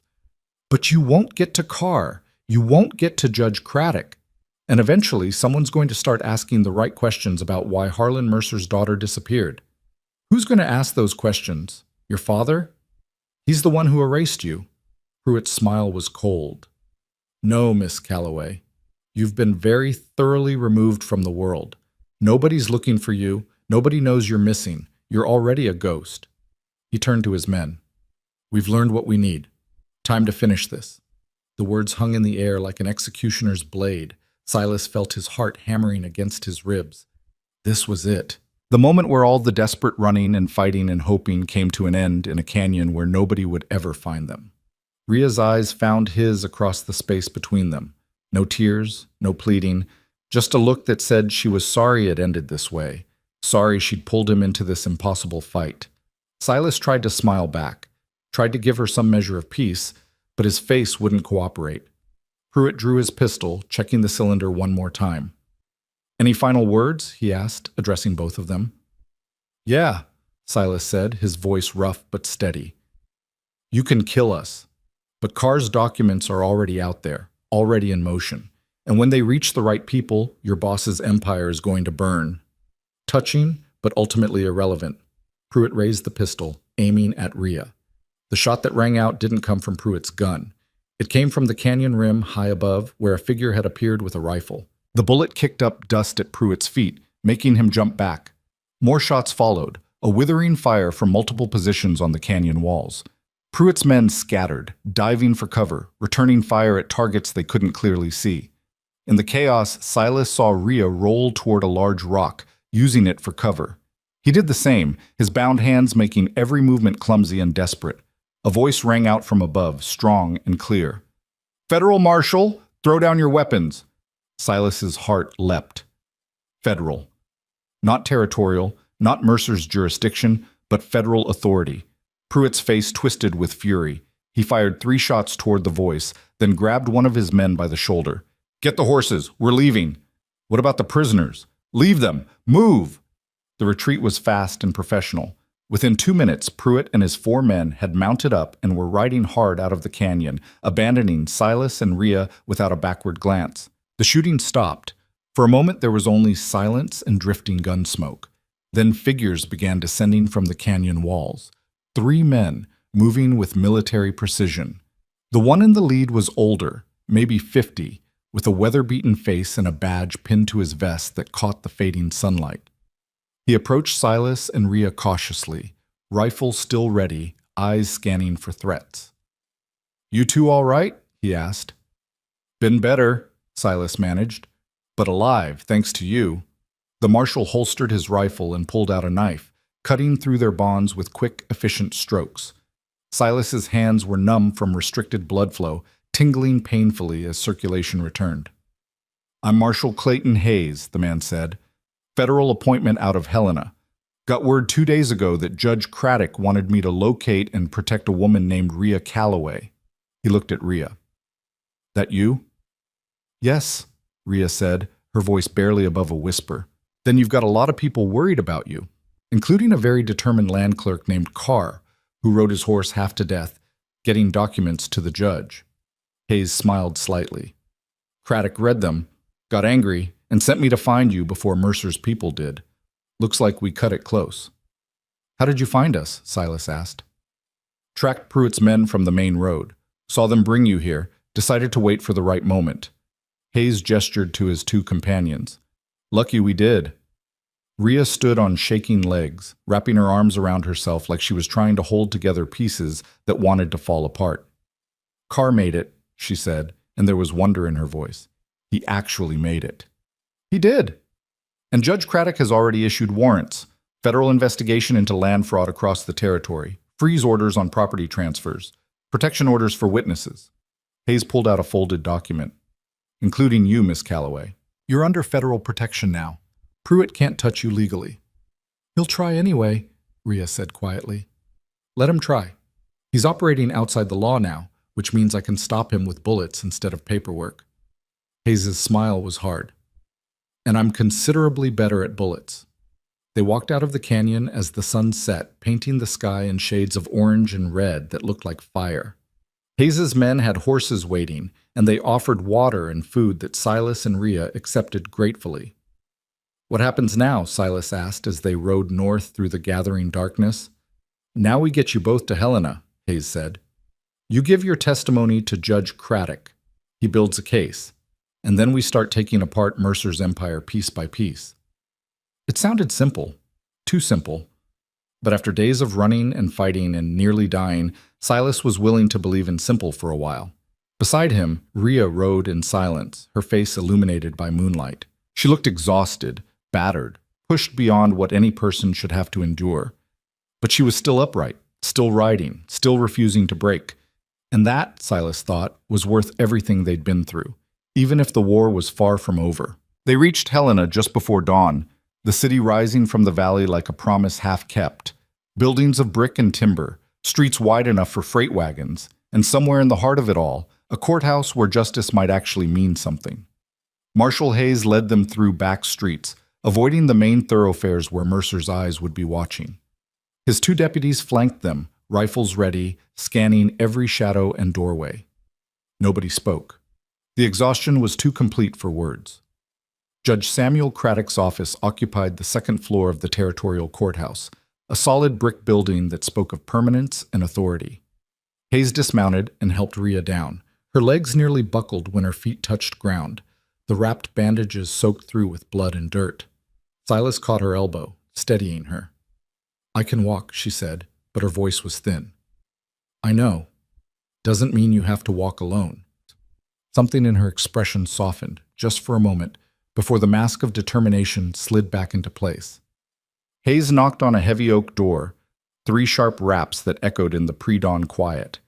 A moment later, the door opened to reveal a man in his 60s, white-haired and sharp-eyed, wearing a vest despite the hour and holding spectacles in one hand. "Marshal Hayes," Judge Craddock said, his voice carrying the measured authority of someone accustomed to being heard. His eyes moved to Rhea. "Miss Calloway, I presume?" "Yes, sir." "Come in, all of you, quickly." The office was lined with law books, the shelves reaching from floor to ceiling like a fortress of words and precedent. A large desk dominated the center of the room, covered with documents that Silas recognized. Carr's careful handwriting, the evidence Rhea had recited for hours. Craddock gestured to chairs. "Sit before you fall over. Marshal, station your men outside. Nobody enters without my authorization." Hayes nodded and withdrew, leaving Silas and Rhea alone with the judge. Craddock poured 3 glasses of water from a pitcher and set them on the desk. "Drink first, then we talk." Silas had never tasted anything better than that water. He drained the glass in 4 swallows, his parched throat finally getting relief. Beside him, Rhea did the same, though her hands shook slightly as she set down the empty glass. "Mr. Carr arrived 2 days ago," Craddock began, settling into his chair with the careful movements of someone whose body protested long hours of work. "He brought documentation that frankly turned my stomach. Systematic fraud on a scale I've rarely encountered. The kind of corruption that requires resources, planning, and the certainty that nobody will stop you." "That's Harlan Mercer," Rhea said quietly. "He's built an empire on that certainty." "Until now." Craddock tapped the documents on his desk. "These records, combined with your testimony, give me enough to initiate a federal investigation. I've already issued preliminary warrants and freeze orders. But I need more from you, Miss Calloway. I need specific testimony about what you witnessed, what you learned, and how you came to possess this information." "How long will that take?" Silas asked. "Hours, possibly days if we're being thorough." Craddock's eyes were kind but firm. "I understand you're exhausted, but this is our one chance to build an airtight case. If we miss details now, we give Mercer's lawyers room to maneuver later." Rhea straightened in her chair despite the obvious pain it caused her. "Then let's begin." What followed was the most grueling conversation Silas had ever witnessed. Craddock asked questions with surgical precision, probing every detail, every source, every connection. Rhea answered with the same clarity she'd shown in Carr's office, pulling facts from memory like a scholar reciting learned text. The Anderson Ranch, lost in March of 1881, when surveyor Samuel Yates filed a report claiming the property line ran 300 yards east of where the original deed specified. The family contested, hired their own surveyor, went into debt fighting the claim. By the time the courts ruled in Mercer's favor, the Andersons had nothing left. They sold to Mercer for pennies and disappeared. The widow Fletcher's case, her son arrested on fabricated theft charges by a deputy who received $200 from Mercer's account 4 days prior. The widow signed over her deed to cover bail. Charges were dropped the same afternoon. Name after name, crime after crime, the litany of destruction went on for hours while a clerk transcribed everything in careful longhand. Craddock occasionally stopped Rhea to clarify a point or ask about a source, but mostly he just listened with growing anger that he kept tightly controlled. Silas sat quietly, watching the morning light strengthen through the windows, listening to Rhea dismantle her father's empire one stolen property at a time. Around mid-morning, there was a knock at the door. Marshal Hayes entered, his expression grim. "Judge, we have a situation." Craddock looked up from the documents. "What kind of situation?" "3 men just arrived at the courthouse. They're demanding to see you. They have papers, writs, warrants, all bearing territorial seals. They claim Miss Calloway is wanted for theft and needs to be remanded to their custody immediately." Silas felt his stomach drop. "Pruitt? Not among them, but these men have the look of his type, professional, armed, and very insistent on their legal authority." Craddock's jaw tightened. "Their warrants are territorial. My authority is federal and supersedes theirs in cases of interstate crime and fraud, which this certainly qualifies as. They're claiming jurisdiction dispute, saying you need to release her pending resolution." "Like hell I do." Craddock stood, his voice taking on the steel of someone who'd spent decades defending the law against those who tried to twist it. "Marshal, you will inform those men that Miss Calloway is under federal protection as a material witness in an ongoing investigation. Any attempt to interfere with federal proceedings will be treated as obstruction of justice." Hayes smiled slightly. "Yes, sir. And if they don't accept that explanation, then you have my authorization to arrest them." Hayes left to deliver the message. The door closed and Craddock turned back to Rhea with renewed intensity. "We need to move faster. If Mercer's people are already pushing this hard, it means he knows what we're building. We need to get your full testimony on record before they find a way to silence you." Rhea nodded, though Silas could see the exhaustion eating at her. She'd been talking for hours, reliving trauma and betrayal with every sentence, and there was still more to tell. "The surveyor, Edmund Cross," Craddock prompted, pulling her back to the testimony. "You mentioned he handled paperwork. Can you describe his specific role?" And Rhea continued, her voice growing raspier with each passing hour, but never breaking, never giving up. By early afternoon, raised voices filtered through the door. Silas couldn't make out words, but the tone was clear. Confrontation, authority being challenged, the kind of argument that could turn violent quickly. Craddock ignored it, focused entirely on Rhea's testimony. But Silas stood and moved to the window, looking down at the street below. A crowd had gathered. Not large, maybe 20 people, but enough to draw attention. And in the center of it, arguing with Hayes and his deputies, were 4 men in dark suits who had the look of lawyers backed by money and power. "They're not going away," Silas said quietly. "They don't have to go away," Craddock replied without looking up. "They just have to stay outside my courtroom while we finish this work." But even as he said it, Silas saw more men arriving, some in suits, some in work clothes, all of them moving with the coordinated purpose of people following orders. Mercer was assembling pressure, building a crowd, creating a situation where federal authority might be overwhelmed by sheer numbers. Another hour passed. The testimony continued. Outside, the crowd grew larger. Finally, around 3 o'clock, there was a sharp knock and Hayes entered again without waiting for permission. "Judge, this is getting out of hand. There's maybe 50 people down there now, and more coming. They're calling for you to release the woman, saying you're overstepping federal bounds, that this is territorial business." "It's federal business the moment fraud crosses territorial lines, which this clearly does," Craddock said firmly. "I'm not releasing her." "Then they're threatening to storm the courthouse. Take her by force." That got Craddock's attention. He set down his pen and looked at Hayes with deadly seriousness. "You telling me you can't hold them?" "I'm telling you I've got 2 deputies in a building with a dozen entry points. If that crowd decides to push, we're in trouble." Silas saw Rhea's face go pale. After everything they'd survived, after running and fighting and nearly dying, to be stopped now by a mob manufactured by Mercer's money, it was too cruel. "There has to be another way, Mutt," Silas said, his mind racing.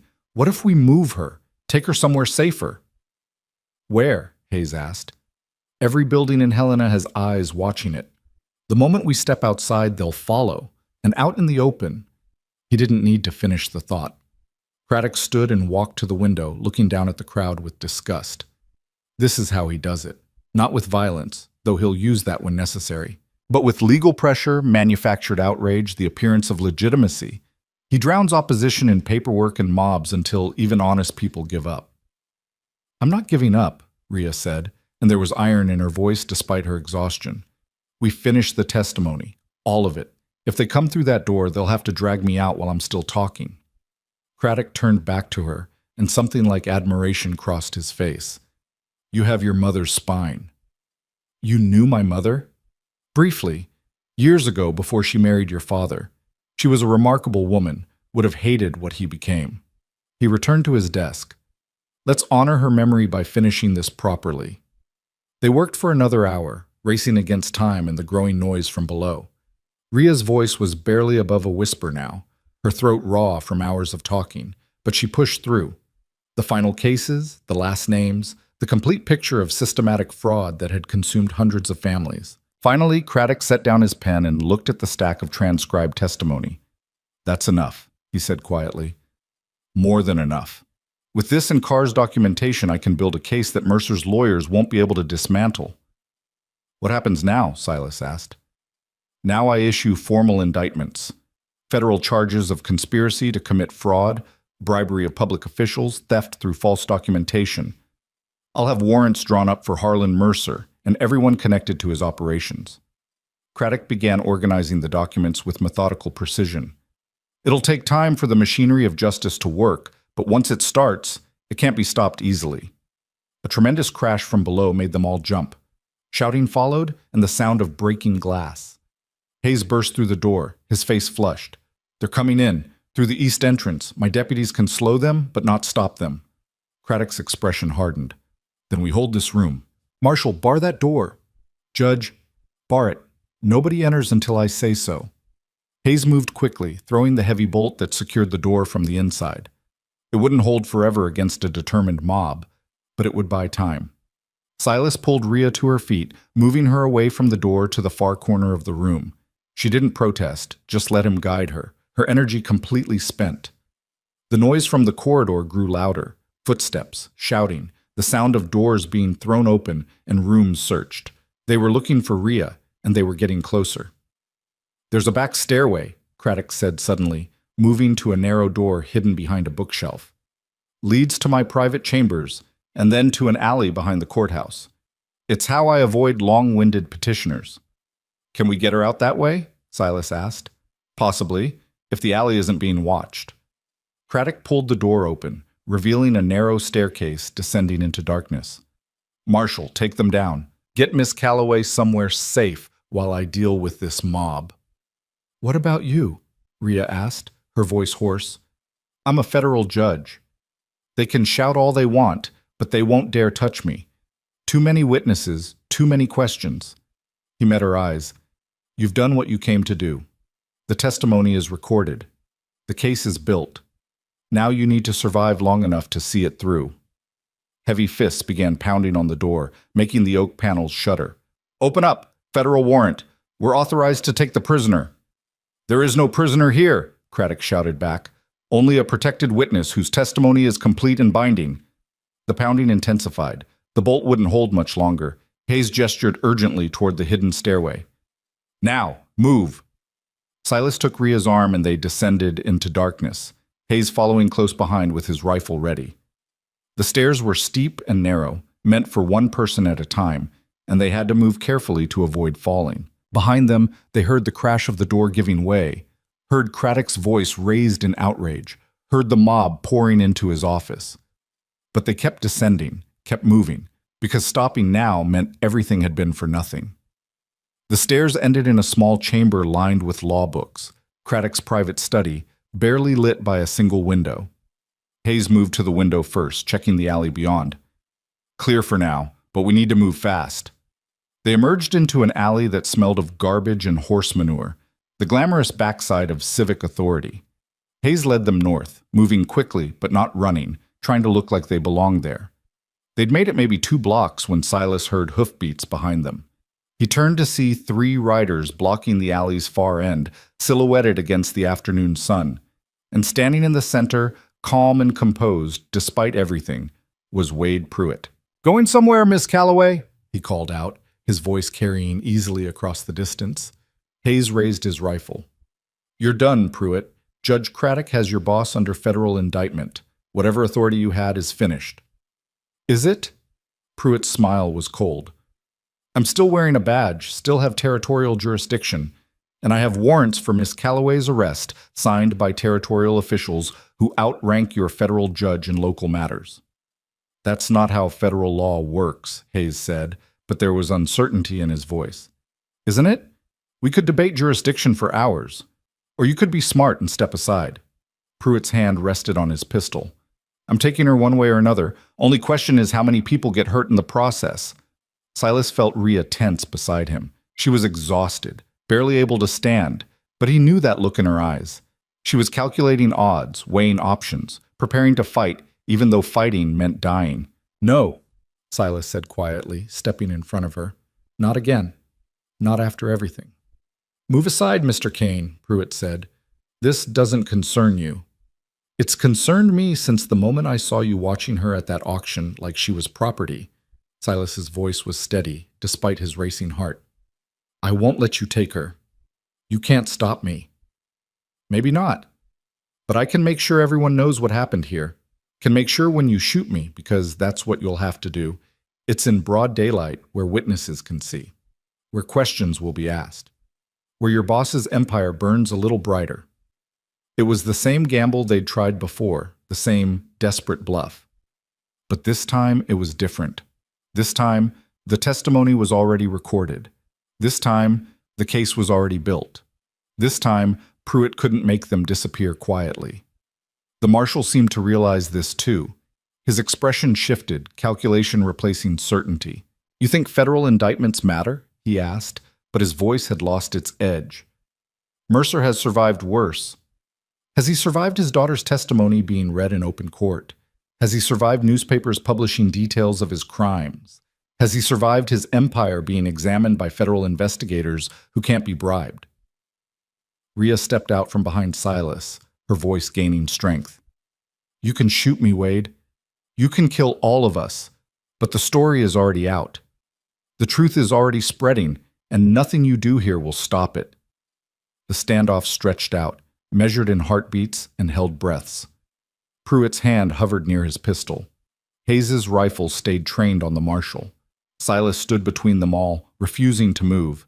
Then, from behind Pruitt, new voices rang out. Federal Marshal, lower your weapons. More deputies appeared, moving in from both ends of the alley, rifles raised, and walking among them, moving with the careful dignity of someone who'd just fought his way through a mob, was Judge Craddock. His face was flushed, and his vest was torn, but his voice carried absolute authority. Wade Pruitt, you are under arrest for obstruction of justice, conspiracy to commit kidnapping, and threatening a federal witness. You will surrender your weapons immediately. Pruitt's face went through a series of expressions: shock, rage, calculation, and finally resignation. He was many things, but he wasn't stupid. He could count the number of federal rifles pointed at him. Slowly, he raised his hands away from his pistol. This isn't over, he said quietly. Yes, it is, Craddock replied. Your reign of intimidation is finished. Mercer's protection can't reach you anymore. You're going to federal prison, and when you get there, I suspect you'll have quite a lot to say about who gave you orders and why. Pruitt was disarmed and bound by Hayes's deputies. His men surrendered without fight, recognizing when the game was lost. And as they were led away, Silas felt something inside his chest unclench for the first time in days. It was over. It was actually over. Rhea swayed on her feet and Silas caught her before she fell. She didn't protest this time, just let him hold her up while the world stopped spinning quite so violently. I need to sit down, she said quietly. I know. Come on. Craddock led them back to the courthouse through the front entrance this time, past the dispersing mob that had lost its purpose once Pruitt was arrested. People stared, but nobody tried to stop them. The fight had gone out of Mercer's manufactured outrage. They reached Craddock's office, now with a broken door and papers scattered everywhere from the mob's brief intrusion, and Rhea sank into a chair like a puppet with cut strings. What happens now? She asked, the question barely audible. Now the legal machinery does its work, Craddock said, already beginning to reorganize his scattered documents. Indictments will be served, arrests will be made, properties will be frozen pending investigation. And you— he looked at her with something approaching paternal concern. You need rest, medical attention, time to recover from what you've endured. And safety, Silas added. Mercer still has resources, men who'll do anything for money. Which is why Miss Calloway will remain under federal protection until the trials are complete. Craddock turned to Hayes. Marshal, arrange secure lodging, somewhere Mercer's people can't reach. Hayes nodded and left to make arrangements. Silas stood by the window, looking out at Helena bathed in afternoon sunlight. A city that had seemed like an impossible destination 3 days ago, now reached. A goal that had felt unattainable, now achieved. But the cost. He thought about his ranch, left unattended for days, thought about the broken fences, the struggling livestock, the life he'd had before Rhea entered it. That life seemed distant now, like something from another person's memory. Your ranch, Rhea said, as if reading his thoughts. Her voice was soft, barely there. You need to go back. Eventually. Not eventually, soon. You've lost enough because of me. Silas turned to look at her. She was a mess, filthy, exhausted, hurt in ways both visible and not. But her eyes were clear, focused on him with an intensity that made his breath catch. I didn't lose anything because of you, he said quietly. I chose to help because it was right, because watching you in that auction ring reminded me of every time I'd stood by and done nothing while injustice happened. He paused. Helping you wasn't a loss. It was the first time in years I felt like I was building something instead of just watching things fall apart. Rhea's eyes glistened, but she blinked the tears away before they could fall.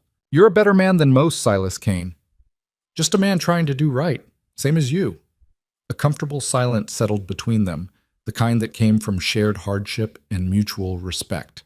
Craddock cleared his throat gently. I hate to interrupt, but there are practical matters to discuss. Miss Calloway, your father will be arrested within the week. His assets will be frozen, his operations halted. But the legal process will take months, possibly years. You'll need to testify multiple times, face cross-examination, endure public scrutiny. Are you prepared for that? I've been preparing for 3 years, Rhea said. Ever since I realized what he was and decided to stop him. I'm ready. Good. Because it won't be easy.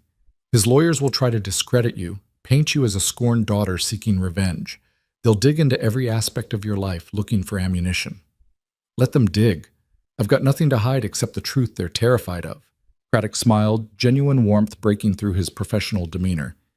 You remind me so much of your mother. She had that same fire, that same refusal to be diminished by powerful men. He paused. She'd be proud of you. This time Rhea couldn't stop the tears. They came silently, rolling down her cheeks as she sat in that broken office with afternoon light streaming through the windows. Silas moved without thinking, pulling a handkerchief from his pocket and offering it to her.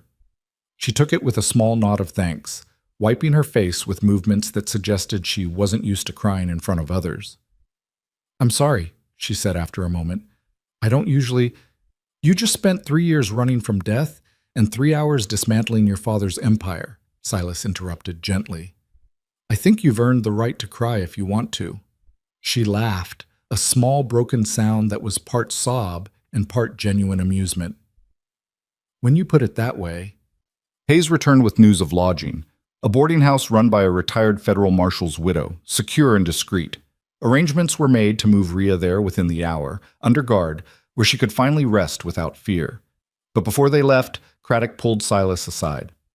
Mr. Kane, I've reviewed the documentation regarding your property, the moved survey markers, the fraudulent boundary claims. I'm issuing an emergency order to have those markers repositioned correctly and your deed reinforced. It won't fix everything, but it'll protect you from further encroachment. Silas felt something unknot in his chest. Thank you, Judge. Don't thank me. Thank the woman who risked everything to expose these crimes. And— Craddock hesitated, then continued. When you return to your ranch, you'll find it's been through some hardship in your absence. Mercer's people made sure of that. The words hit like a punch. What kind of hardship? The kind designed to punish those who oppose him. I've sent federal marshals to assess the damage and secure the property, but I won't lie to you. It's bad. Silas felt old anger rising, but beneath it was something else. Determination. Purpose. Then I'll rebuild, he said simply. I've done it before. You won't have to do it alone. Craddock handed him a sealed envelope. Inside is authorization for federal assistance in reconstruction. Materials, labor, whatever you need to restore what was destroyed. Consider it partial restitution for the crimes committed against your family. Silas took the envelope with hands that trembled slightly. I don't know what to say. Say you'll help Miss Calloway when she needs it. Say you'll testify when called. And say you'll rebuild that ranch into something worth fighting for. Craddock's smile was warm. That'll be thanks enough. The boarding house was exactly what Rhea needed. Quiet, secure, and blessedly comfortable. The widow who ran it, Mrs. Chen, was a no-nonsense woman in her 60s who took one look at Rhea's condition and immediately started organizing hot water for a bath, clean clothes, and a meal. You'll stay as long as necessary, she told Rhea firmly. Federal protection means something in my house. Nobody gets past my door without authorization. Rhea was shown to a small room on the second floor with a real bed, clean linens, and a window that overlooked a quiet garden. She stood in the doorway for a moment, like she couldn't quite believe it was real.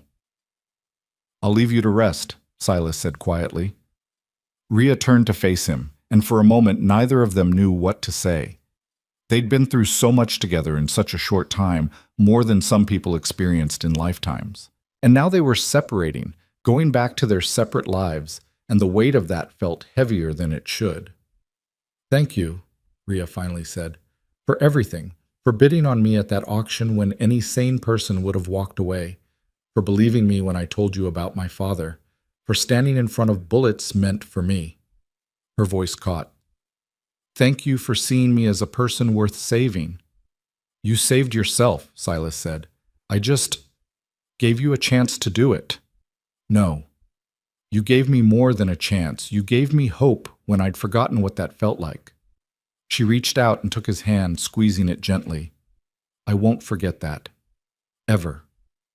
Silas squeezed back, memorizing the feeling of her hand in his, the look in her eyes that said more than words could manage. Then he let go, because holding on would make leaving impossible. Get some rest, he said, his voice rougher than intended. I'll come back when I can. Your ranch needs you more than I do right now. Maybe, but I'll come back anyway. He left before either of them could say anything else, walking out of the boarding house into the evening air. Hayes was waiting with horses, ready to escort him to the edge of town. They rode in silence for a while, the city giving way to open country. Finally, Hayes spoke. She'll be safe here. I give you my word. I know, just hard to leave after... Silas trailed off, not sure how to finish. After fighting so hard to keep her alive? Hayes smiled slightly. That's the nature of protection. You invest everything in keeping someone safe, and then you have to trust others to continue that work. Is trust supposed to get easier? No, but it's necessary. Hayes pulled his horse to a stop. This is where I turn back. You sure you don't want an escort to your ranch? I'll be fine. It's only a day's ride and I know the country. Hayes extended his hand. You're a good man, Kane. Most people wouldn't have done what you did. Silas shook the offered hand. Most people didn't watch their mother get crushed by men like Mercer. I did. That changes what you're willing to fight for. Well, you fought well, and you won. That counts for something. They parted ways as the sun touched the horizon, Hayes returning to Helena and Silas continuing south toward home. The ride took longer than expected because his mare was exhausted and he was in no condition to push hard. He camped that night under stars that seemed impossibly bright, eating the last of the dried beef and thinking about everything that had changed in less than a week. When he finally reached his ranch the next afternoon, his heart sank. Craddock had warned him, but warnings couldn't prepare him for reality. The barn door hung crooked on its broken hinge, exactly as Rhea had predicted it would. But beyond that, the destruction was systematic and cruel. Fences were torn down, not just broken, but deliberately destroyed. The chicken coop was burned to ash. The well had been fouled with garbage, making the water undrinkable, and painted across the side of his house in crude letters, "This is what happens to those who interfere." Silas sat on his horse for a long moment, looking at the ruins of what little he'd had, feeling the weight of Mercer's vengeance. Then he dismounted, tied his mare, and started making a list of what needed fixing first. Because Craddock was right, he'd rebuild. Not because it was easy, but because letting Mercer win through intimidation meant everything Rhea had suffered was meaningless. He was clearing debris from the yard when he heard horses approaching. His hand went immediately to his rifle, but he relaxed when he saw who it was. Holt Dawson, riding at the head of a group of maybe 20 people, all carrying tools and supplies. "Kane!" Dawson called out, dismounting with a grin. "Heard you might need some help." "How did you—" "Judge Craddock sent word. Said you'd helped expose Mercer's crimes and paid a price for it." Dawson gestured to the people with him, ranchers, townspeople, even a few he recognized from the auction in Billings. "We figured it was time folks stopped being scared and started being neighbors." Silas felt his throat tighten with emotion he couldn't name. "I can't pay you," he managed. "Didn't ask for pay. Asked if you needed help." Dawson clapped him on the shoulder. "Besides, half the people here lost something to Mercer's machine. Helping you rebuild is helping ourselves remember what it means to stand together." They worked for 3 days straight. The fence went up first, new rails cut and positioned properly on the correct boundary markers. The barn door was repaired, the hinge replaced with hardware Dawson brought from Billings. The well was cleaned and tested until the water ran clear, and people talked. They talked about families they'd lost, land that had been stolen, futures that had been destroyed by a system rigged against them. They talked about Rhea's testimony, about Judge Craddock's investigation, about the possibility that maybe, finally, justice might actually happen. On the 4th day, a wagon arrived from Helena, bearing supplies authorized by Craddock's order: lumber, nails, tar paper for the roof, even livestock to replace what had been killed or stolen. Along with it came a letter. Silas recognized Rhea's handwriting before he opened it. The letter was brief, written in her precise script. "Silas, Judge Craddock tells me you're rebuilding. I'm not surprised. You strike me as someone who builds rather than breaks, creates rather than destroys. It's part of why I trusted you when trust seemed impossible. The trials begin next month. Craddock says they'll be difficult, that Mercer's lawyers will fight every charge. But he's confident. The evidence is strong, the testimony is detailed, and public opinion is finally turning. Wade Pruitt is cooperating with federal investigators. Apparently facing prison time loosened his tongue considerably. He's naming names, providing details about operations even I didn't know about. My father's empire is collapsing faster than anyone expected. I wanted to thank you again, not just for saving my life, though you did that more times than I can count, but for reminding me that there are still people who choose to do right, even when it costs them everything. When the trials are over, when all of this is finally behind us, I'd like to visit your ranch, see what you've built from the ashes, if you'll have me. Until then, know that you made a difference. You changed everything. Rhea." Silas read the letter 3 times, then carefully folded it and put it in his pocket, close to his heart. Ida Polk arrived on the 5th day, driving a wagon loaded with chickens and a goat she claimed she didn't need anymore. She stayed for dinner, shared whiskey that was better than anything Silas owned, and told stories about her son that made everyone laugh and cry in equal measure. "He'd have liked you," she told Silas as she was leaving. "Liked anyone who stood up to bastards like Mercer." She paused. "That woman you helped, Rhea, she's got spine. You hold on to someone like that. She's in Helena, under federal protection." "So? Helena's not that far. And protection doesn't last forever." Ida's smile was knowing.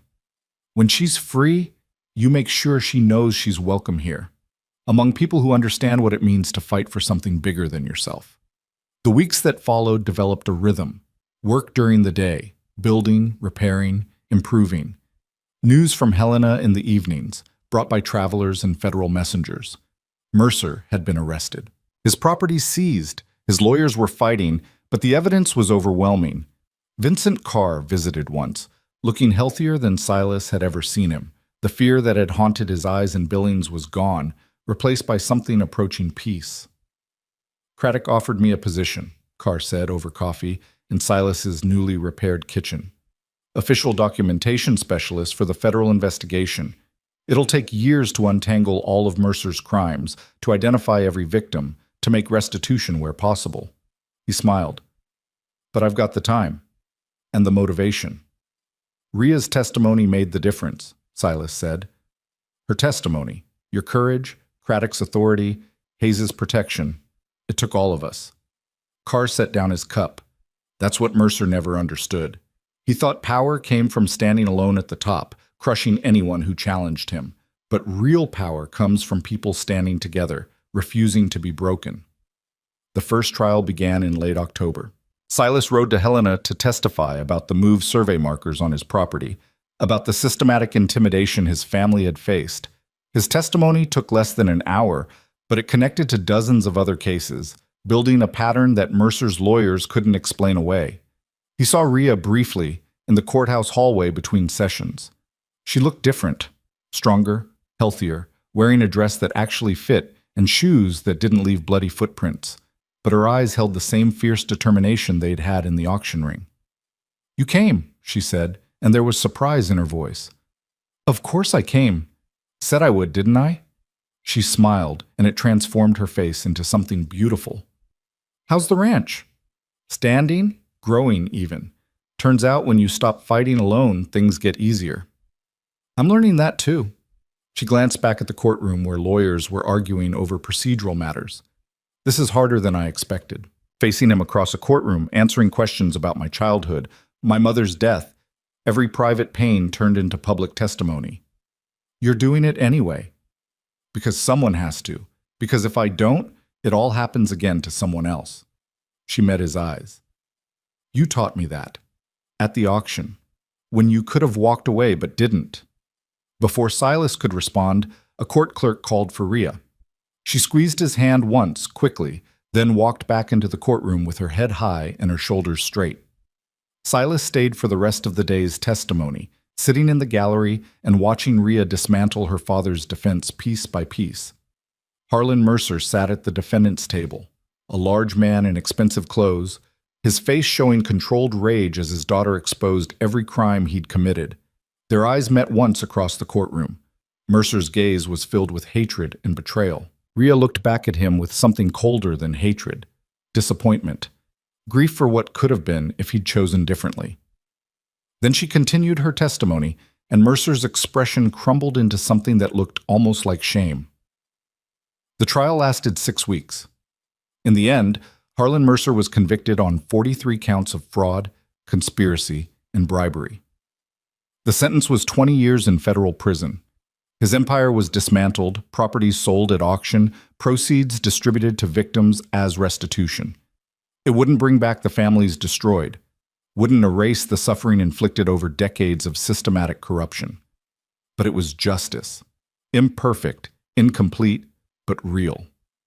Silas was at his ranch when he heard the news, brought by a rider from Helena. He stood in his yard, looking at the rebuilt fences and the new barn door, and the chickens scratching in the dirt, and felt something that had been tight in his chest for years finally loosen. His mother would have been proud. 3 days later, Ria arrived. She rode in on a good horse, wearing practical clothes and carrying a small bag of belongings. No federal escorts, no guards, just a woman finally free to go where she chose. Silas saw her coming from a distance and walked out to meet her. They stood facing each other in the afternoon sunlight, the weight of everything they'd been through settling around them like old friends. The trials are over, Ria said. Mercer's in prison. Pruitt's awaiting sentencing. Cross, Yates, and Grimm all took plea agreements. It's done. What will you do now? I don't know. She looked around at the ranch, at the land stretching endlessly in all directions. I've spent 3 years running and fighting. Spent my whole life before that being my father's daughter. I don't actually know who I am when I'm not defined by those things. Want to find out? She met his eyes, and he saw uncertainty there, but also hope. Are you offering? I'm offering partnership, not as employer and worker, not as savior and saved, just two people who've been through hell and decided to build something better on the other side. He paused. The ranch needs work. I need help. And I think maybe we work better together than apart." Ria was quiet for a moment, considering. Then she smiled. A real smile, full and genuine. "I don't know much about ranching. You know horses. You know how to fix fences and spot fraud from 100 paces. You know how to stand up to men who think power makes them right." Silas smiled back. "That's a pretty good start." She dismounted and stood beside him, looking at the land that had nearly been stolen, at the buildings that had been destroyed and rebuilt, at the future that suddenly seemed possible. "All right," she said quietly, "let's build something." They shook hands like partners sealing an agreement. Then, because some moments required more than handshakes, they stood together in comfortable silence, watching the sun paint the Montana sky in shades of gold and fire. Behind them, the ranch waited. Work to be done, fences to mend, a life to build from pieces scattered by violence and greed. But ahead of them was possibility, choice, the freedom to become something other than what cruel men had tried to make them. And that, they both understood, was worth more than all the stolen land and corrupt empires in the world. The war wasn't over, would never truly be over as long as people chose greed over justice. But for the first time in years, they weren't fighting alone. And sometimes that was enough.